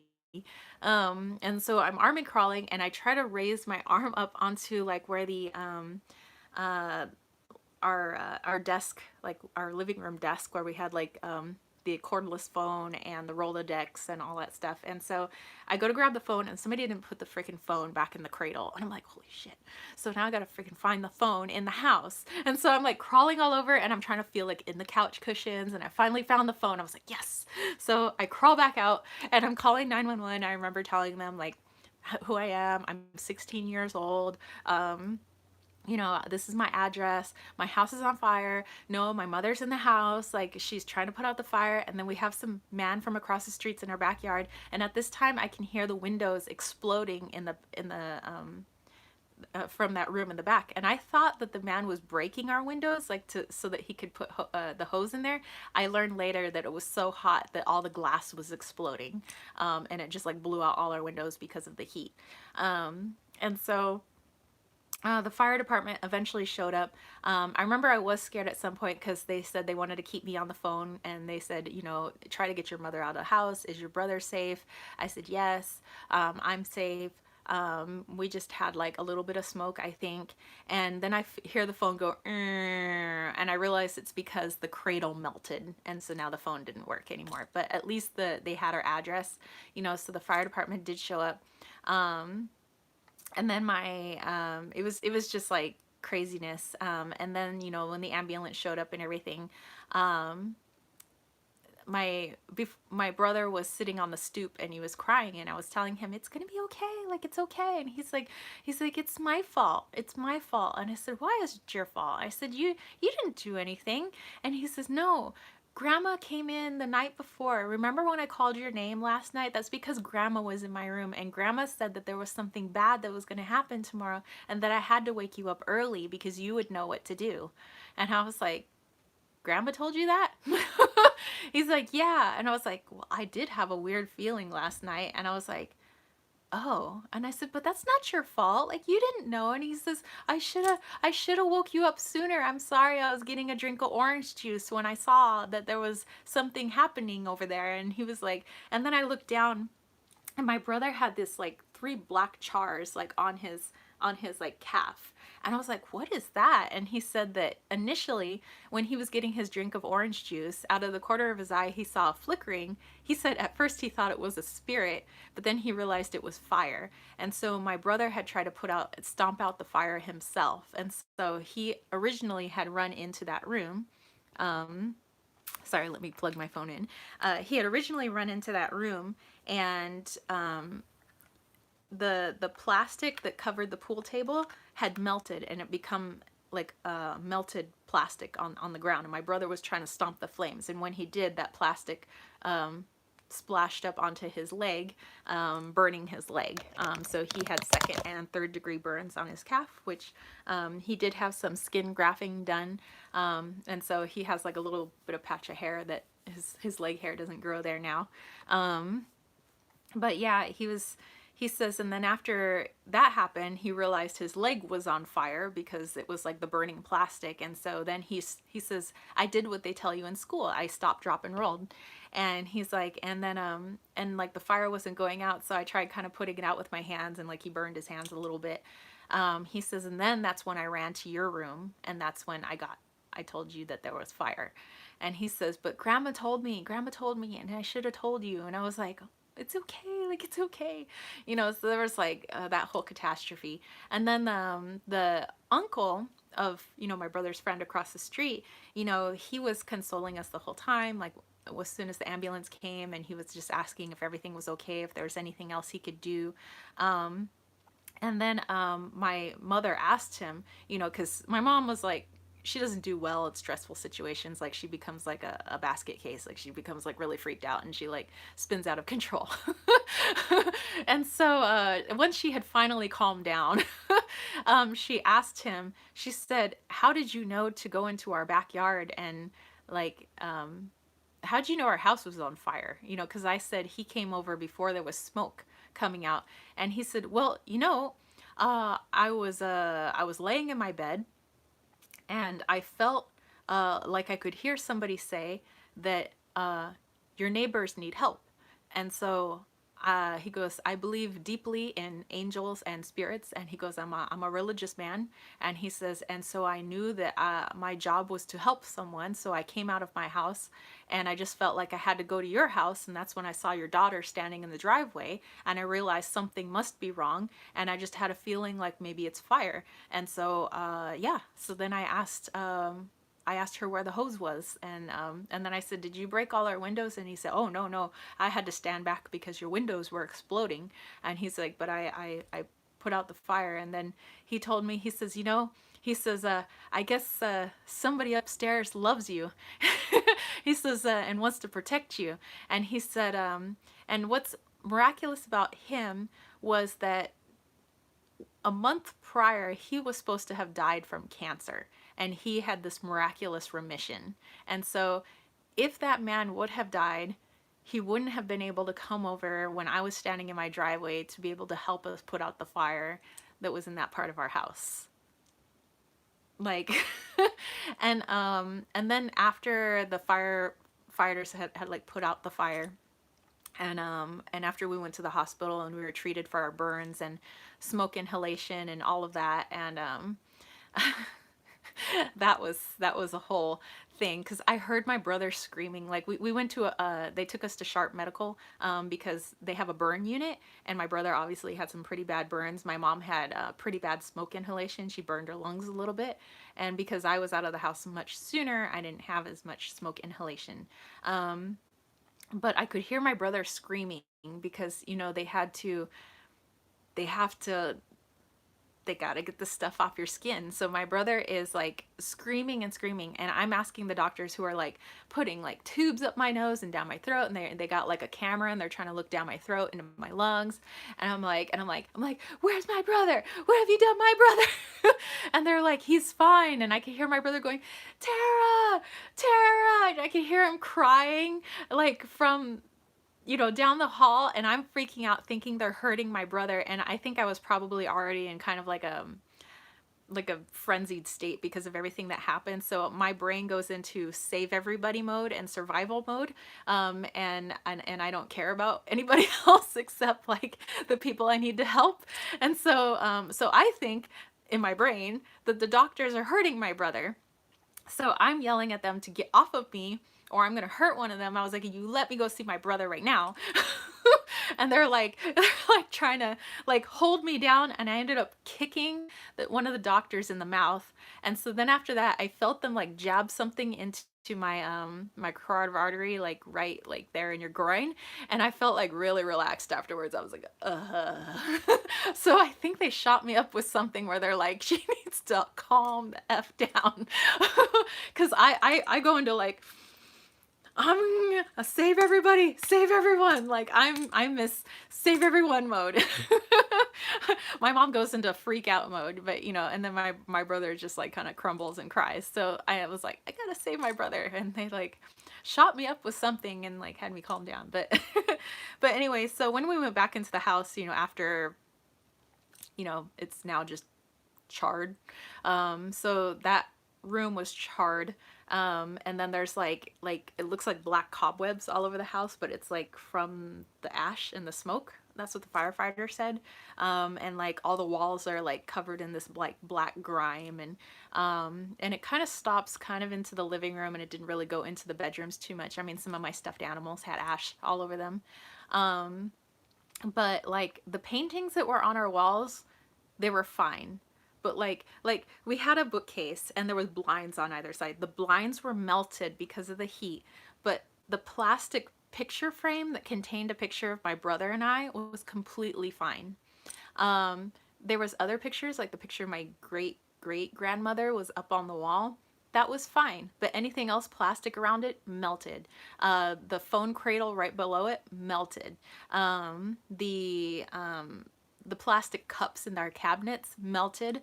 But like other things, like other like mostly just pictures were fine. And then in the room where all the glass was blowing out, I had a couple of Barbie dolls that were sitting on the bar, and the hair was singed just on the ponytail a little bit of my Barbie doll, and just on the back of like the Ken doll hair, like a little bit. But the Barbies were fine. Like they weren't melted, and they're like the Barbie clothes were fine next to all our pictures. And I don't know how that was possible in a room that was literally like on fire. And so like we asked the firefighters, like, how is like the things that we value the most, like photographs and like her stupid dolls, and like how are they fine but everything else in the house is melted? And the firefighter said, oh, because there's like pockets of heat sometimes. And we're like, well, we're really lucky with those pockets of heat. So anyway, so that was a little something. Let's see. Melody said, OMG, what happened to compassion with your neighbors? That is so sad. Yeah, yeah. Yeah, it's just the area that we lived in. Sherry Bug said, shock. Yeah, I probably was in shock. Melody, this is the hard part of being an empath. This is breaking my heart. Well, um, yeah, well, I mean, it, it gave my brother more of like to open up a little bit more, after this, like, that's when I really wanted to like really talk to him. Okay, like what happens then when grandma comes into your room? Like, what does she look like? Like, this gave more of my brother more of like a one-on-one talk. Like, this is when we really started talking about like what we could do. My brother was more, he could see orbs, he could see spirits with his eyes, and he says like full on apparitions. He would talk to my grandmother, but telepathically. And and that would be his thing. And then he wanted to know, like, well, what can you do, and how do you deal with it? And because he was just a kid. We're like 6 years apart, so he was like 10, and I was like 16. And so, I would tell him, well, I hear things and I feel things and I just know things, and so, and I would smell things sometimes. And so we were, it just gave my brother and I more of like an open dialogue with each other, and not to like fear. I mean, we still had fear, but it was like we felt better knowing that each other could understand each other. Like, even though he was still like an annoying little brother, like that incident helped us to understand each other more. It also helped me to understand that, like with my neighbors not wanting to help, that, I was like, okay, so from now on, when things happen, I need to rely on myself. And that was like just like something that like had popped into my head. It was like, I need to rely on myself. And and when it comes to um you know that if something is bad enough, somebody will come and help you, like the man across the street. That maybe not everybody will help you. Some people are all caught up in their own worlds, and some people just stand by and like to watch things burn. But there are good people who are there to help you. And it was like one in one in the 10 people that were standing around, staring at my house. So in my heart, and what I learned as a 16-year-old was that there are good people. And and I was like, maybe there are angels or whatever they are, whatever you want to call them, looking out for me and my family, as evidenced by that man who came to come help us, from across the street. And I was like, so it just gave me more faith, even though that probably sounds like, even though there people are standing around and like literally blocking me out, it helped me believe more in myself, and it helped me to believe in more that there are forces out there that I couldn't quite understand, and that something out there that I couldn't see would send help when I needed it. You know, I don't know that, and that's kind of like, I guess, some heady stuff for like a 16-year-old to ponder, but that's kind of like what went through my brain, was like, if I ever really need help, like whatever's out there will send somebody to help me. And so I shouldn't be discouraged by the people that just stand around and want to watch my life go up in flames. That's, and I shouldn't have to like, say, oh, these people need to save me. It's like I need to save myself, so I don't know. It was like some big lesson time, during that time. And, the whole part of the house, the insurance totally took care of it. My grandfather like stepped in to help out too. So like the house got fixed, a lot went into the house. It was prettier than it ever was. um, and then, yeah, and my brother and I had more of a dialogue with each other after that. We became closer with the man across the street. Sherry Bug's like, hello, tower moment. Yes. Unfortunately, I think it was like a year or two later, the man across the street, his cancer had come back. That's right. It was my first year of college. His cancer had come back and he ended up passing away. But, yeah, it was like, but we had got to know him a lot better. I got to know the little girl across the street, because she used to come over and like come hang out with my brother all the time, and I think she had a crush on my brother. But I got to know her, and I got to know her family and her uncle like more. And like we made friends out of that situation. Like a lot came out of it that was good, you know, even though if you look at it with like, well, you had some like crappy ass neighbors and like half your house burned down, like you could look at it in the negative of like, yeah, that sucks. And that sucks a lot, but there's a lot of good that came out of it too. And so although yes, eventually a couple of years later that old man did die, but we got to know him. And before then, like it was just like, oh, like it was more like a friendly like hi. And we didn't really know who he was. And so we got to know, really get to know someone, make friends with the family across the street. You know, they would invite my brother over for dinner and stuff like that. Yeah, so a lot of good came from that situation, but it was definitely an interesting situation where, you know, then I was like, wow, like our loved ones could warn us like about stuff, like when stuff's about to happen. So I don't know, that was angel guides rock, yes. Sherry Bug's talking about this being intense, yes. So yeah, that was yeah, that's like definitely a memory I'm going to have for a long time, and it definitely I don't know if it like changed the whole course of my life or anything, but it definitely got me thinking, you know, and planting seeds in my brain, and seeds of how of who I would eventually turn out to be, you know, because of that incident. So like if I didn't have some like crappy things happen to me, you know, I probably wouldn't be the person I am today. So it's like it was all just like little seeds being planted, and you know, so anyway, so I hope like you don't like get discouraged by hearing that story, you know, like that sometimes humanity can be really crappy, but for me I saw a lot of positivity out of that situation. It was a lot that I had to ponder as a 16-year-old. um, and also, you know, my brother and I became, I mean, we were already pretty close. We fought a lot, but we loved each other a lot. You know, I was always kind of like wrestling my brother and putting him in headlocks, but you know, I also loved my brother. And I think that that incident brought us a lot closer because, you know, we could open up about things that were not totally acceptable in my household. Where my mom, yes, she would talk about angels sometimes, but she would also like, I don't know, she was, ugh. She'd like sometimes say there was angels and she believed in all that, and she would believe like if her mother's spirit was there, but if other people talked about it, she believed they were nuts. It was kind of weird. And then my dad would claim that he saw stuff as a kid, but yet if anybody else sees stuff, you're nuts and it's like not acceptable, or you're making stuff up, and it's like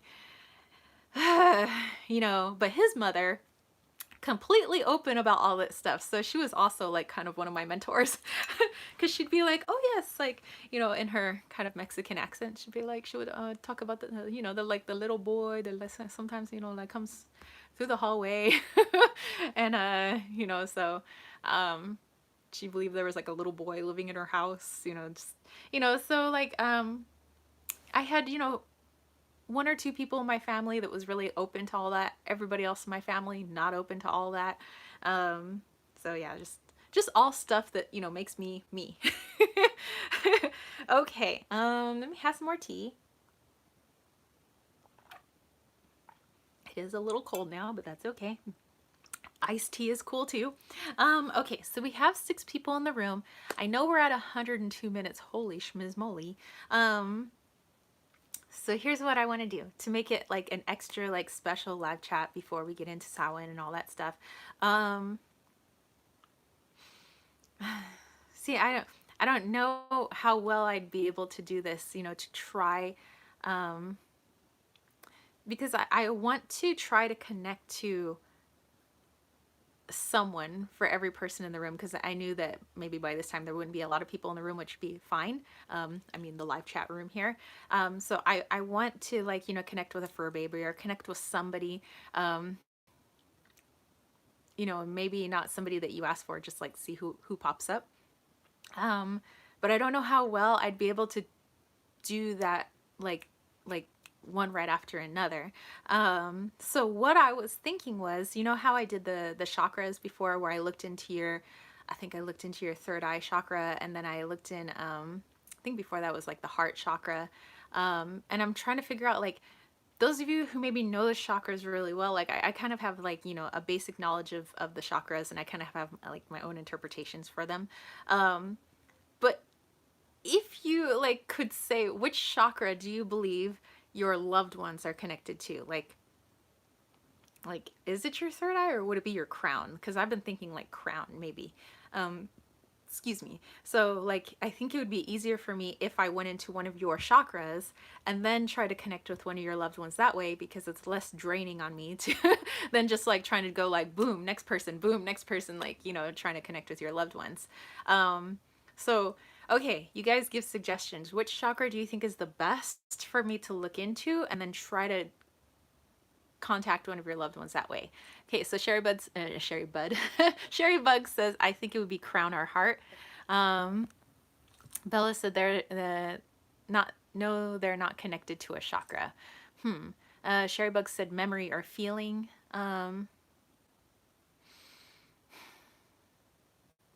Well then, gosh. Well, let's just give it a go and see how I do then, because practice, practice, practice. You know, always got to practice. You guys have always said that you're my spiritual guinea pig, so let's just practice then.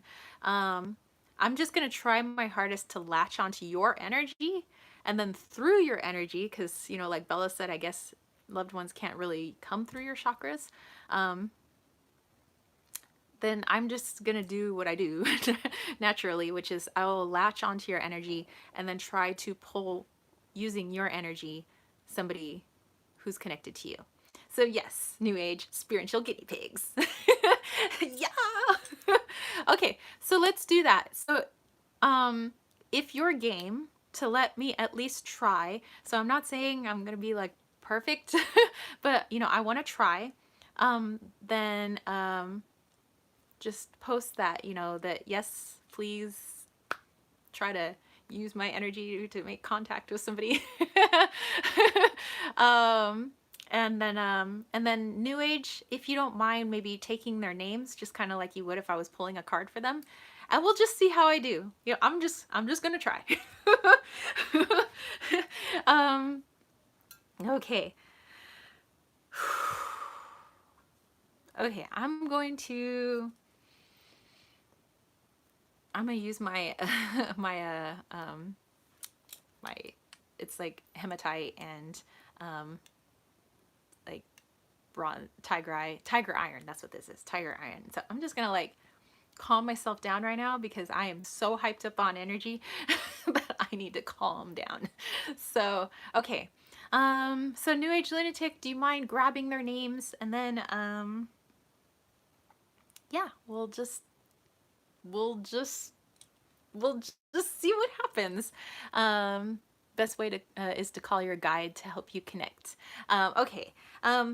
Yeah, I have Amara and Ulag are like my two spirit guides. I mean, I have other spirit guides, but I usually kind of have them help bridge for me, like if I was doing like a one-on-one like mediumship reading for somebody, like if they bought a reading from me, or you know, I'm going to see somebody, and but usually it's, you know, it takes me like time, you know, for each person, and usually I'm just doing one person, but I want to see how I do with like a group, like trying person, because that friend of mine, that friend of my friend that comes and does the Dia de los Muertos parties, she just like connects to energy after energy after energy. So let's do it. Okay, so New Age, who's first? Who's first?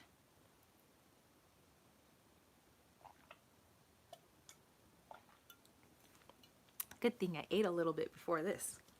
Ooh. Okay, Sherry Bug. Okay.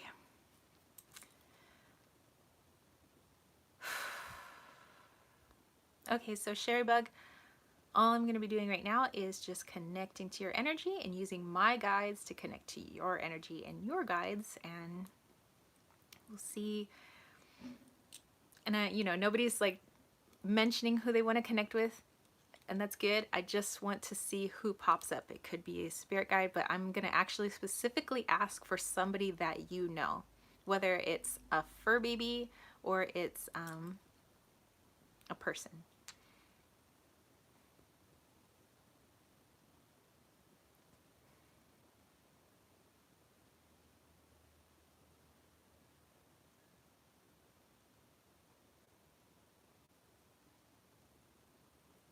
Okay, Sherry Bug, I'm going to feel this person out first. I want to make sure it's somebody that you know and not just a spirit guide.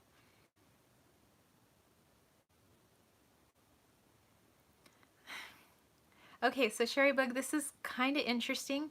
So this man shows up and it's like he's a sea captain, you know, and then I thought of my uncle that's a sea captain, but like Navy uniform, but kind of old-timey naval uniform.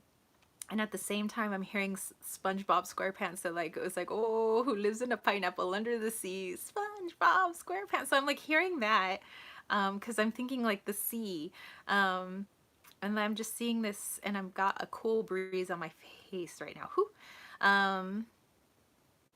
Yeah, and I just see this like um like whitish grayish beard, sea captain, kind of got like his little like telescope thing.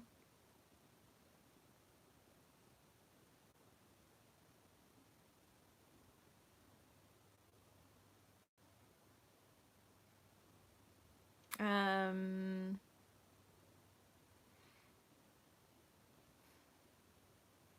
I heard seafaring, and I'm asking him if he like knows you or he's from before you were born.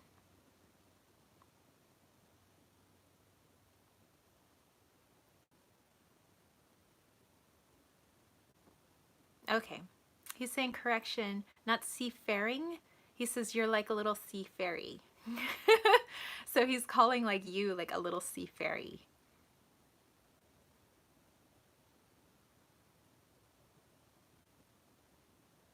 But he seems much older, so I don't know if this man passed away before you were born, just by the style of his clothes.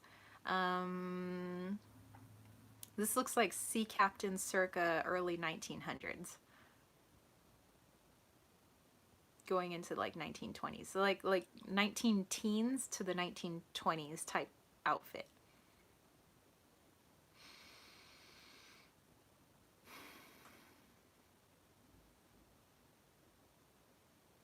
Okay, so then I see him spinning at the wheel, the helm of the ship, um, and he's pointing to the stars, like navigation by stars, um, and that you got that from him.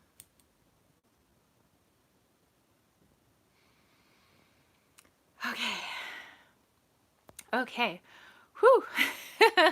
um, whew. Sherry Bug said sea fairy. I like it. Um, okay, so, um, okay, so I'm asking his energy to leave. Um, he had a very pleasant, very strong, but very pleasant energy, very open-minded. Um, okay, so yeah, but yeah, I just kept calling you like the little sea fairy and talking about, you know, his navigation by stars, you know, at sea. Um, it's kind of like you got that from him. So Sherry Bug said that is interesting. Must be a guide, maybe, maybe. But you know, could always look around in the family tree. Um, very nice person. If that person is your spirit guide, he rocks. Okay. Okay, who do we have next? New Age. I'm just gonna just use my tiger eye. Just yes, I like you being called the sea fairy though. That is so cool. um, I do feel like he had that really strong presence though. So it's like he really is somebody who's trying to guide you. Um, and he didn't seem like too worried about you either. Like he's very, Yeah. Yeah. So yeah, I think his energy's mostly gone now. Whew. I'll look. I know that I have grandparents that came over from Germany in the late 1800s. Ooh. And Solaria Willow, hello. Um, okay, New Age. Who do we have next on the list? Good Lord. And Kajal Moon, hey. Oh, wow, look at the numbers. 13 people, 3 thumbs up, got 3s. Okay. Whew. Actually, I don't know how many more times I could do that. Like, made my head a little dizzy. Okay. So who was next? Who was next? Just gonna have some tea. Solaria. Oh, Bella is next. Okay. So Solaria, I'm just seeing how I do, trying to connect to as many people's loved ones as I can. Okay, so Bella is next. Okay, Bella. Okay, Bella, here we go.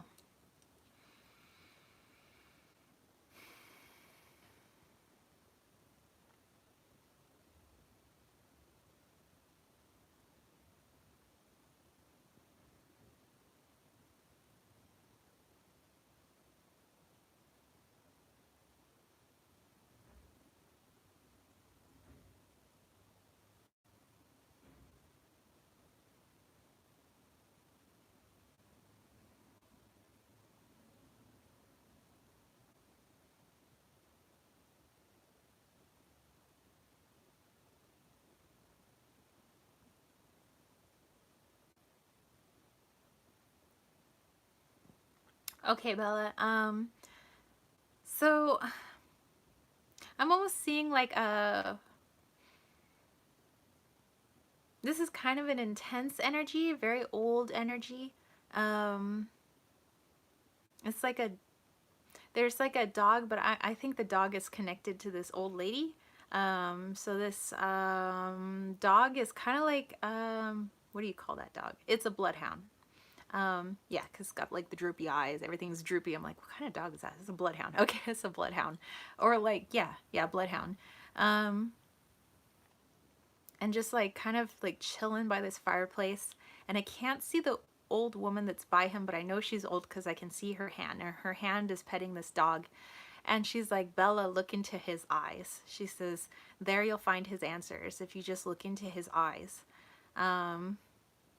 So I don't know if like you actually know this dog and this dog is alive or this dog isn't alive, or if this dog is one of your animal guides, but she's not letting me see her. I just see her hand. It's like a very old hand, just like petting the dog. And whew, I'm very cold right now. She's not a bad energy. She's just an intense energy. And when there's intense energy, I either get really fired up or I get really cold, and I'm actually really cold. And yeah, she's just petting the dog. She's like, Bella, look into his eyes. And I just keep looking into this bloodhound's eyes. They're just so deep. Okay, I'm gonna have her energy back off now. Like, whew. Okay. Whew. Yeah, she's, whew. She's intense. She was very old. Yeah, but she just had this bloodhound by her side, and all she kept asking was that you look into his eyes, and then you'll have a lot of your questions answered just by doing so. I don't know why she wouldn't let me see her face, but yeah, it was just like old cabin, kind of like fireplace going. It's really cold where she's at. Maybe that's why I was so cold. Okay, Sherry Bug said, sea fairy and navigating by stars makes sense. I've always gone for my dreams. Go with the flow, let dreams lead me. There you go. And Jezebel, how are you? A la mode. New Age says, we always get the 3s. Yes. Okay. Who was next on the list? Whew. Ugh.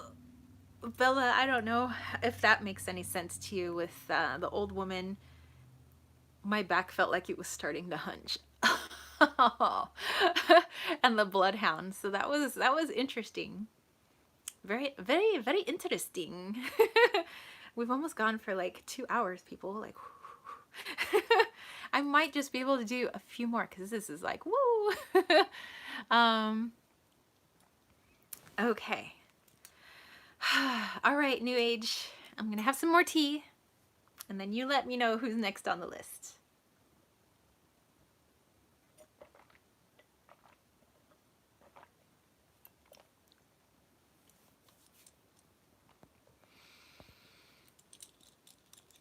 And now I'm getting hot. I was freezing, now I'm hot. Oh, and if you don't know, this is my tiger iron. It's just like helping me to calm down. And I'm like kind of sweaty because like that's what energies do. Okay.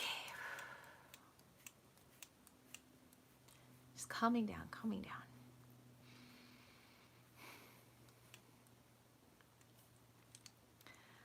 Alrighty.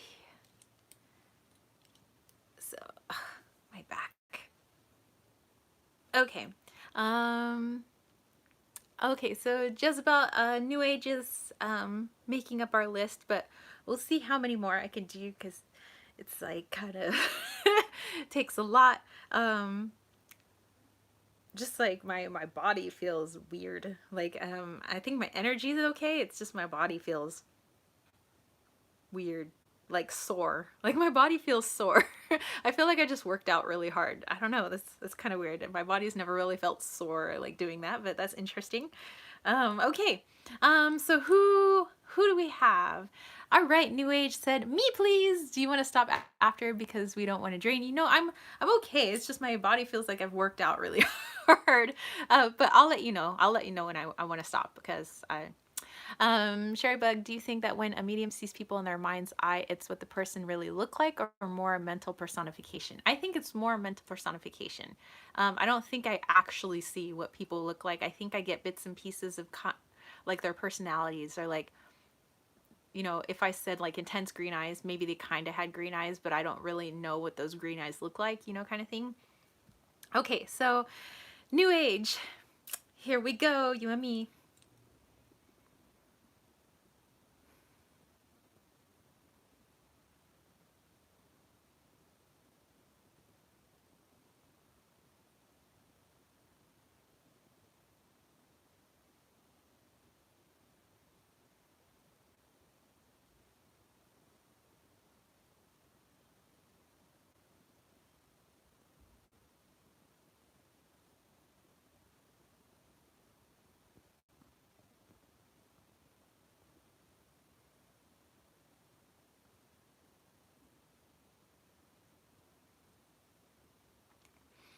Okay, New Age. This is a little bit trippy for you, or maybe it's more trippy for me. Okay, so I've been meeting everybody's spirit kind of like in this like space that I've made for myself here. But for you, it feels like you and I have both traveled to outer space. Like we're floating in the stars. And everybody that you have lost is kind of floating in the stars with us. And before we went to this place where these people are, I felt like I know you said that you've lost your grandmother. It felt like this grandmother type taking your cat out of the washing machine. Like the cat had somehow jumped in the dryer or the washing machine, and like nothing bad happened. Like didn't actually start a cycle or anything. Just more like that was silly of the cat and like your grandmother like taking the cat out of the washing machine. And then once that happened, like we went into this place of outer space. Um,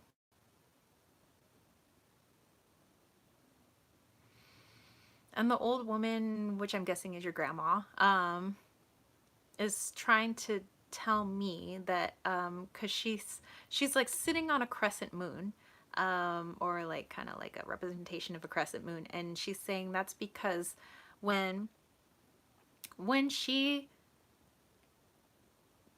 like sees me, like I'll just, yeah, like when you see her, or like when you feel like she's close, is when you have that you know, that stereotypical, when you think of the moon, you think of a crescent moon.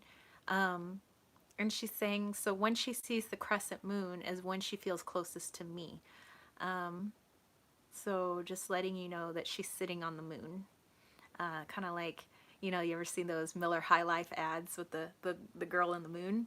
um like that's where she's at. She's like amongst the stars with all these other people that are there that you knew. It's so interesting. Like I feel it's like intense, but it's I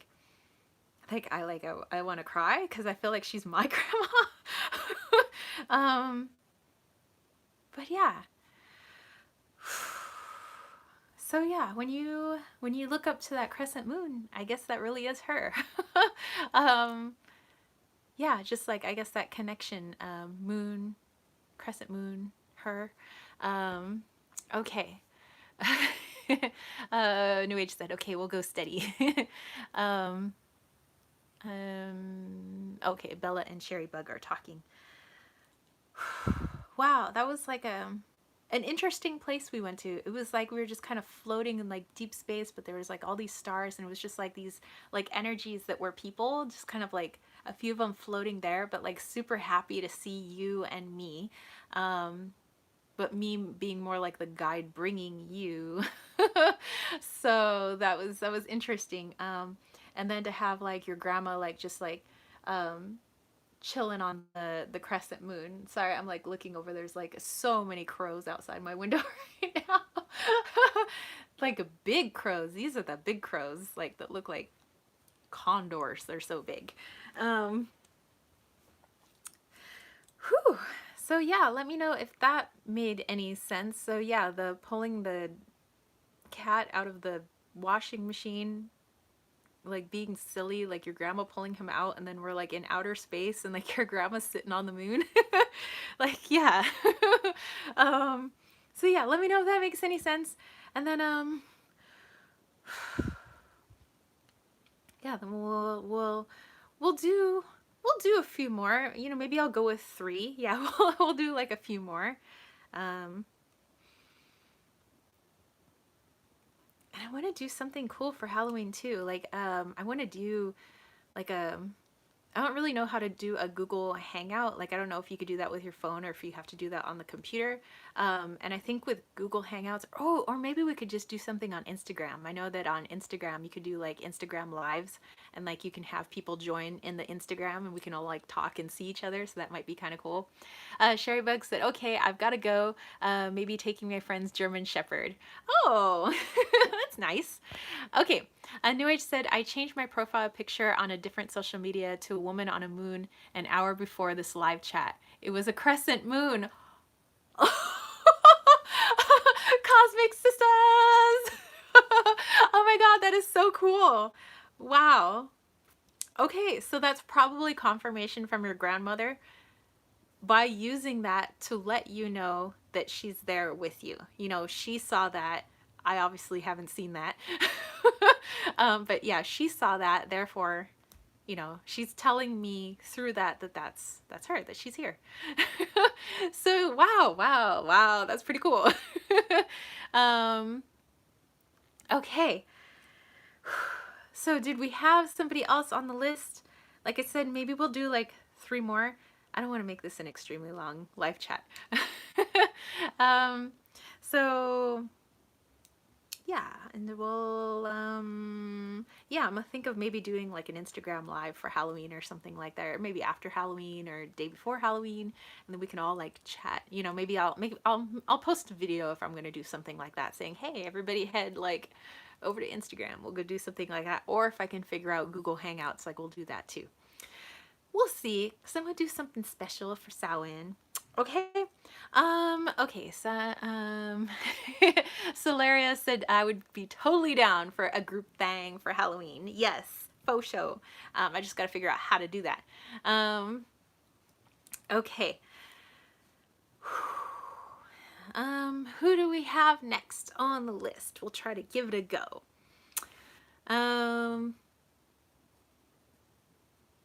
Just seeing, well, New Age has the list, so I don't want to like put anybody out of order, so I don't want to I don't want to diss anybody. Whew.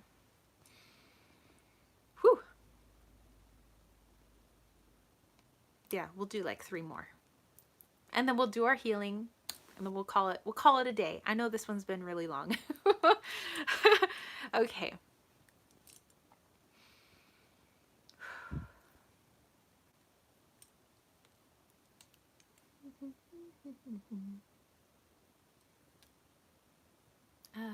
Hard to catch the lives, but I love when I do. Yay! I'm so happy.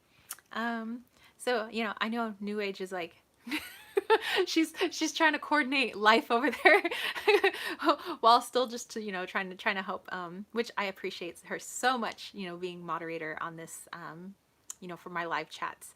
So I know she's got like shiz to do, so I'm like I'm like imagining her like juggling like a million things at once, and she's like okay. Melody. All right, so Melody is next. Okay.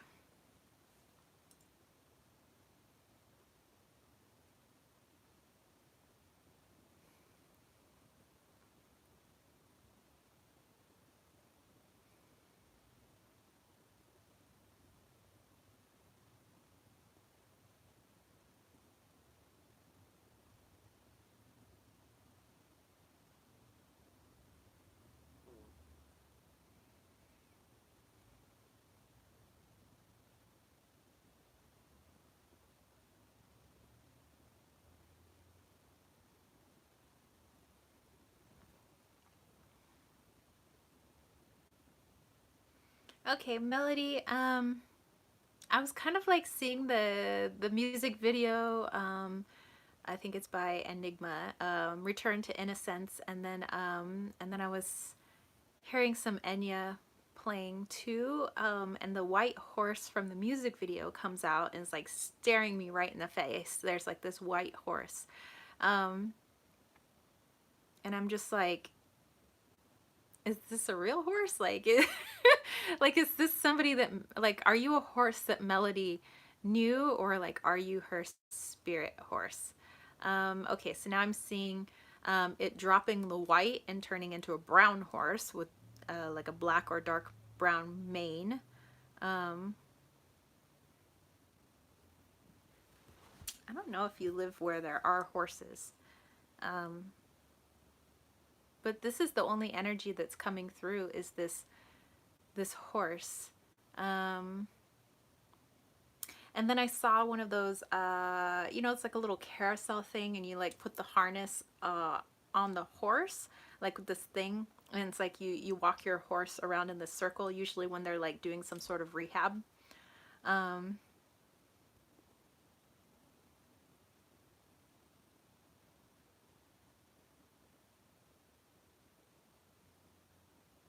and the horse keeps showing me like using its head, like almost like if you're a little kid, like using its head to like push you up, and it's like you fly up in the air, and it's like you land on his back, like, so I'm getting like this horse could be like a spirit animal. I don't know if you actually know this horse, but like this horse carries you,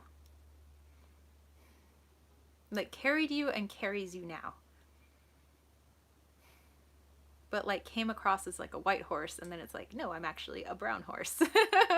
But just for the reference, like with the Enigma Return to Innocence and Enya music, I guess just so I had a point of reference for a horse. Yeah, so I get that this horse is on the other side. So again, I don't know if this is a spirit animal, or if this is like you actually knew a brown horse with a really dark brown, almost black mane. But this horse like carrying you, like sometimes you feel like you can't pick yourself up, so this horse helps to pick you up and helps to put you on his back, and he carries you when you think you can't go any farther. So Whew. And I love horses, by the way. So, New Age said, "I'm here. There's a bit of a lag, but I'm here." Oh, no, no, no. I'm not trying to rush you at all, New Age.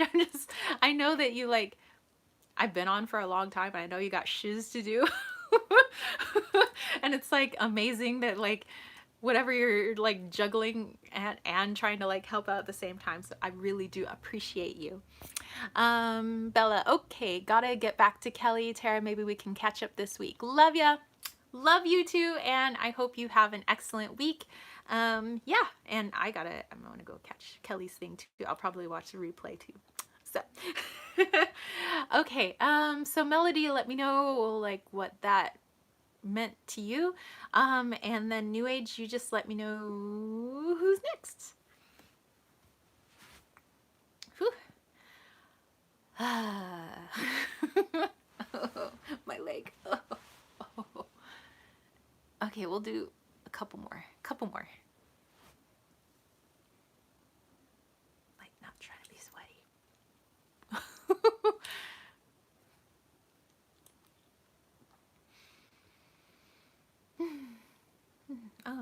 I'm out of tea. I'll have to get more after this live chat. Ooh, maybe we go pumpkin spice. And then tonight, wine. We're gonna be having some wine. My dude just he was gifted a really nice French wine from one of his customers, so we'll have to crack into that. So yeah.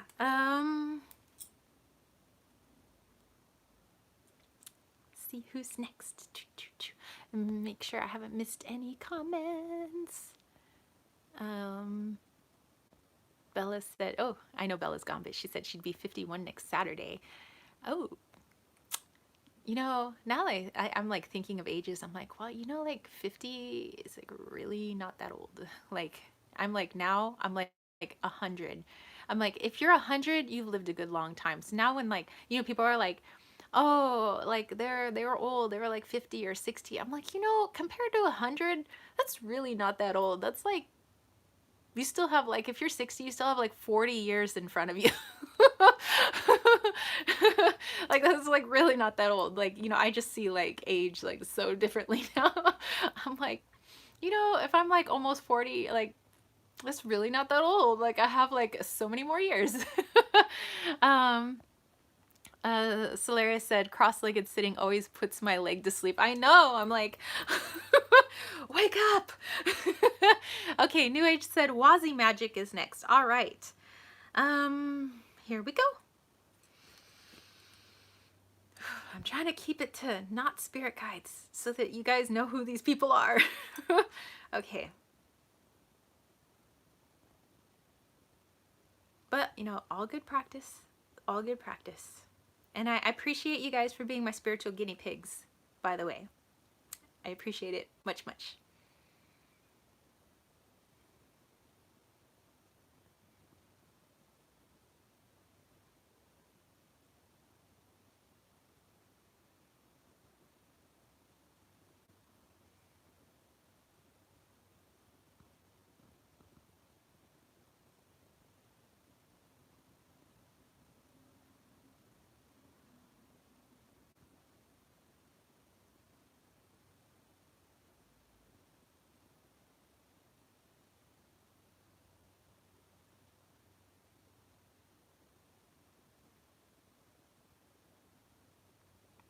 Okay, so I'm trying to make it what I'm seeing.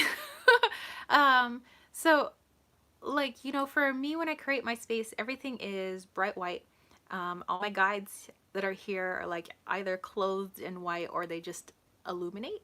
Um, and I kept seeing all this like kind of like darkness come in. I was like, oh no, like, you know, that's not what I want. But that's not, it wasn't like darkness like evil or bad. It was just like it's actually connected to you. And I'm not trying to say like, okay, let me just tell you what I'm seeing. So you know how I saw all my crows earlier? So that's what kept coming out. I kept seeing like a jaguar, which is kind of like, I guess if Loki were like a full-size panther, you know, the big yellow eyes and the black jaguar, and like the jaguar coming out of the shadows, and then there's like all these crows, but it's like more like a symbol of power for you. And then I just see like this little girl. It's like she's like the cutest like blonde little girl, like, you know, like stereotypical like overalls or whatever. Um, Cute, but it's like she stands in the middle of all this stuff. Like she seems little, she seems cute, but she's got all this power around her. She's got a freaking jaguar by her side, and she's got freaking like crows like blasting up from like the dark horizon. You know, and so I'm trying to ask who this little girl is.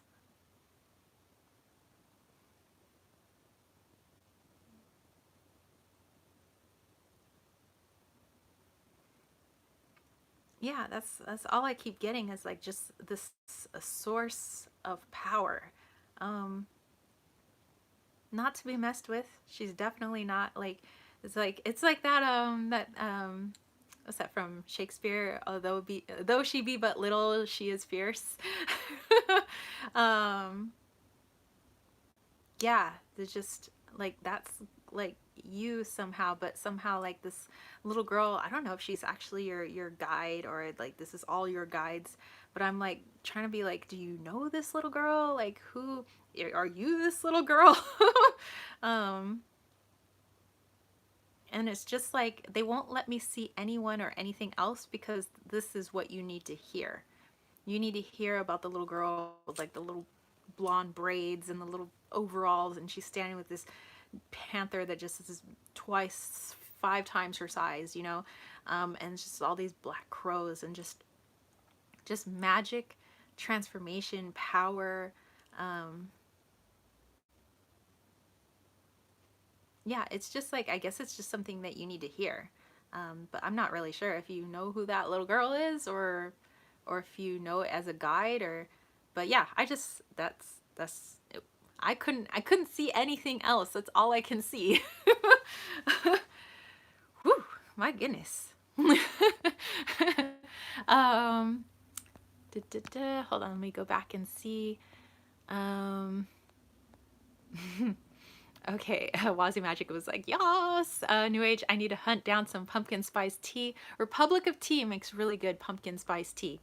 A Melody, when I was younger, we owned 2 horses, a black one and a brown one. I do feel like something divine picks me back up. Oh my gosh, that is so awesome! That is so cool! New age is not a thing these days. Damn, I feel old saying these days. Years ago, people died young with illnesses, poor sanitation, etc. Now peeps are living longer, which is awesome. Yes. And Melody, you are so very welcome. Wazi said Jaguar is one of my allies, and Rose is one of the rays I heal with. The girl is one of my versions in other dimensions. I got it. Oh, that is so cool. Yeah, it's like I was like trying. I was like, can I please see something else? It's like, no, you're just gonna keep getting these crows and this jaguar and this little girl, and that's like all you're gonna be allowed to see because that's all Wazi needs to know. I'm like, okay.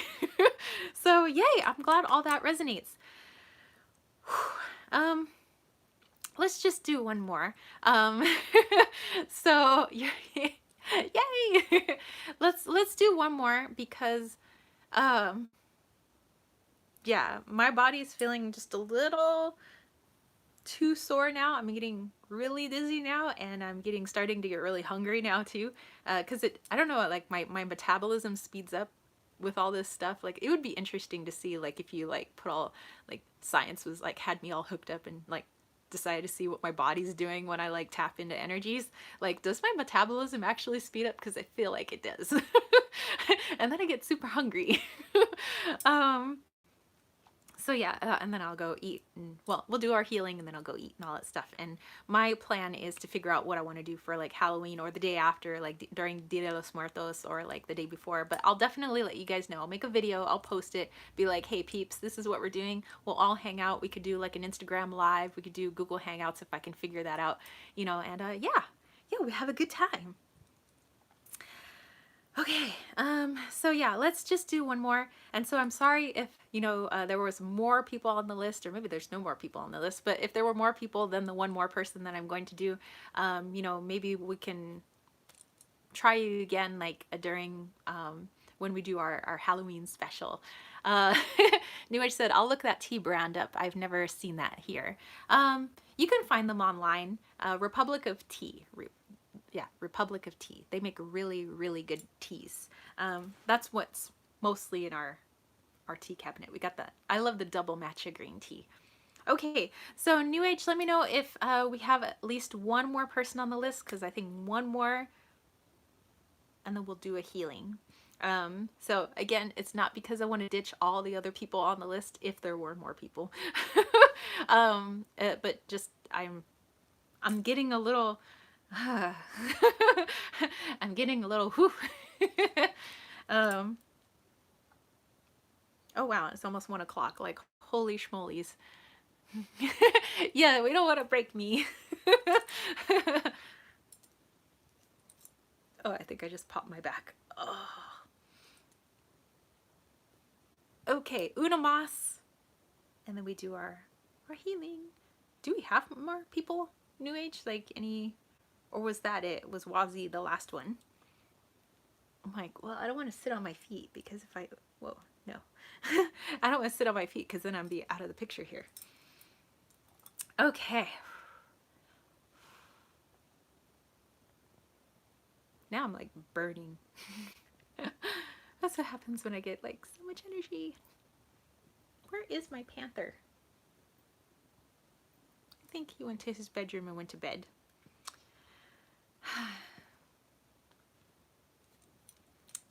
Okay, so is that everyone then?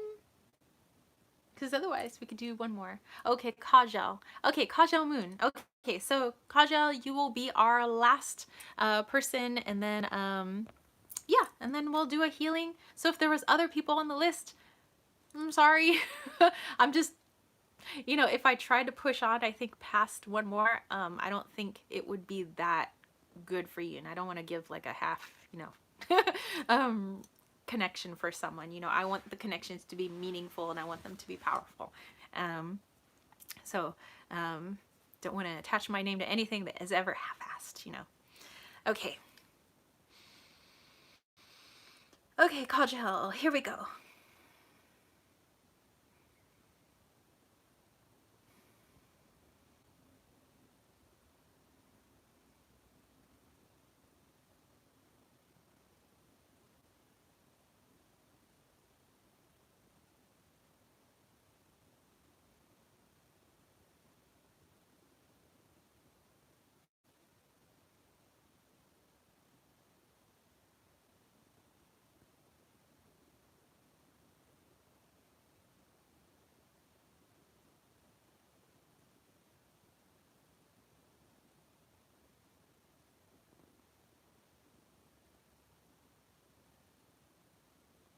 Okay, Kajal, so this is interesting. Wow.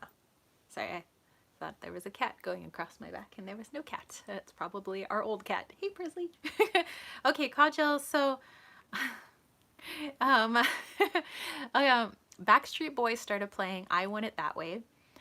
You know, they're all dressed in white. I want it that way. Tell me why nothing but a heartache. Tell me why. Okay, so that's playing in my brain.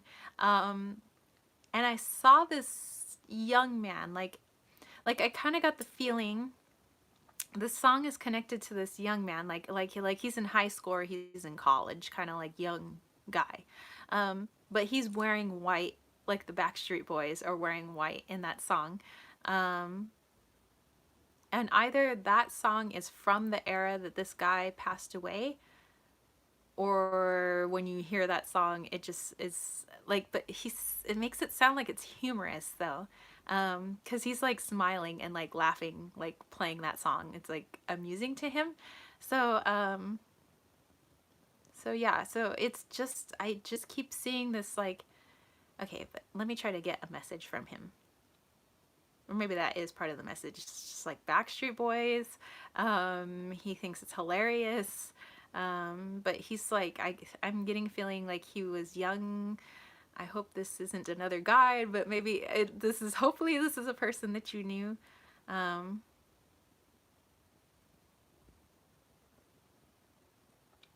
Okay, so he showed me a brief glimpse of like not wearing the white suit, but being more like a rough and tumble kind of guy, like dirt bikes kind of guy. Um, you know, green t-shirt, but like then it's like the white suit. Like I'm like a, you know, like I'm like a boy, you know, but yeah.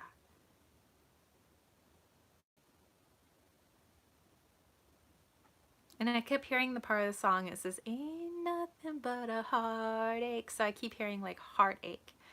Um,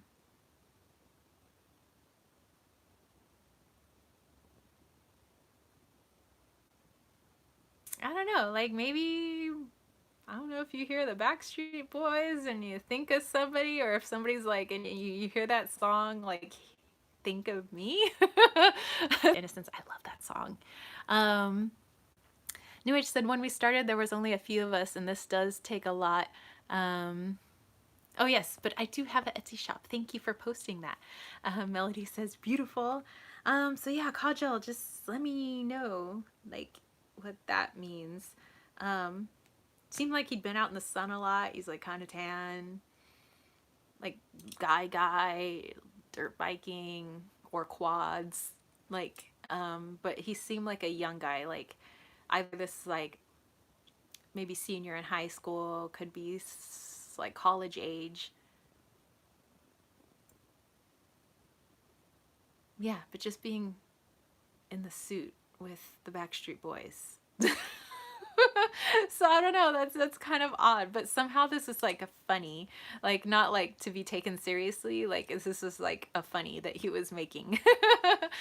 New Age said, oh yes, and she's talking about my newsletter if you want to sign up for my newsletter, and I send one newsletter out per month. So I'm not totally bombarding people every week. It's just one newsletter a month, and I just kind of let you guys know like my ramblings and music I'm listening to, and other channels to go check out, and you know, things that are up with my shop and stuff like that. So yeah. So, okay, I thank you to everyone. Kajal said I'll have to think about that one. Okay, so definitely think about that one, because I don't know, again, sorry, there was an Amber Alert. So yeah, I don't know if this is like one of your guides or this was actually somebody that you knew. So I don't know if somebody like you want to go back in the yearbook and start looking this up, or you know, asking around. Um yeah, but very interesting. It seemed like very playful. This is like the, I don't know, like kind of like funny. If it's a guide, that's like a funny guide. So I don't know. Maybe listen to the Backstreet Boys, see if anything pops up. Okay, so that's it for me, spiritual homies. I thank you so much, everybody that was on here. But yeah, I get ooh, I'm like sore. Like my back is sore. Like why is my back so sore? Ugh. But yeah, I have to go eat. I have to drink a lot of water. Um, and I thank everybody who was my spiritual guinea pig. And I'm really sorry if I missed people. You know, that there was other people waiting on the list, just because I, you know, because if I just, you know, if the tank's empty, I don't want to give you guys something that's really lame. You know, I want to do really good for you guys. And, you know, even though I know I'm just like practicing, but I want to do really good for people. And so if I'm not at my best, I feel like it would suck. You're very much, Kajal. Um, so yeah, let's do a quick healing. So if you guys would like this general healing to go to anyone specific or any fur baby or feathery or scaly, just put that in the comments so that you put that energy out there, not really for me to see, or if you want it to go to a particular place, you can do that too.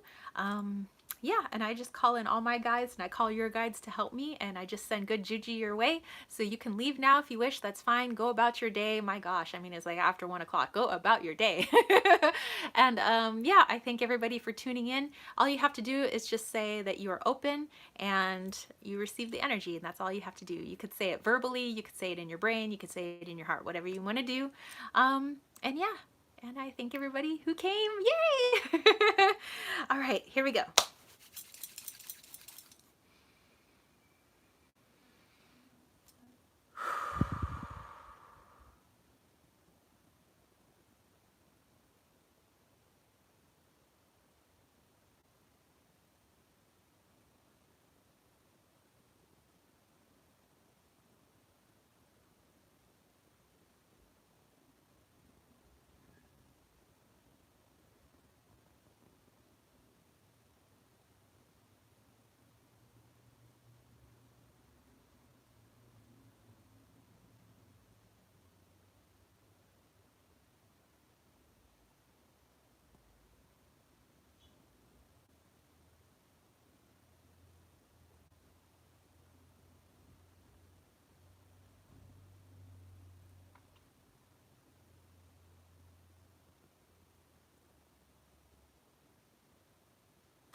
right. Thank you guys. Thank you so much for allowing me to share my stories, share my goodies, share my abilities with you, and to practice on my spiritual guinea pigs, aka you guys, and to share my healing energy with you. So I thank you, everyone who came. I know people are popping in and out because this is an insanely long live chat and probably the longest I've ever done. Bye, Keith. Yeah, and so just lots of love to you guys this weekend. You have a wonderful All Hallows Eve, Halloween, Samhain, Dia de los Muertos, All Souls Day, All Saints Day, all everybody, whatever you're celebrating this coming week. I wish you nothing but the best. And like I said, if you know, I really want us to get together, like do like where we can see each other, maybe like doing one of those Instagram lives or like a Google Hangout or something like that. When I figure that out, I'll make a video ASAP and put that out there so you guys know where to go if you want to join us. You know, no obligation. All right, so I'm wishing you an awesome sauce weekend. You guys don't party too hard, and don't eat too much candy, because then well, that's how we keep the dentists employed. Anyway, I just said, just an FYI, on Google Hangouts you can only have a limited amount of people join in, so if you have loads come on in, it may not work, but people can still watch if you're live via YouTube doing it. Thank you for the FYI. I wonder how many can join in Instagram live. Well, you know, I'll look into it then. I'll definitely look into it. All right, so thank you guys. Have a great Saturday, whatever time zone you're in. Maybe it's the evening, maybe it's still morning, or maybe afternoon like me. But anyway, have a great day. Bye. Peace, love, and chicken grease. Peace out. Bye, guys.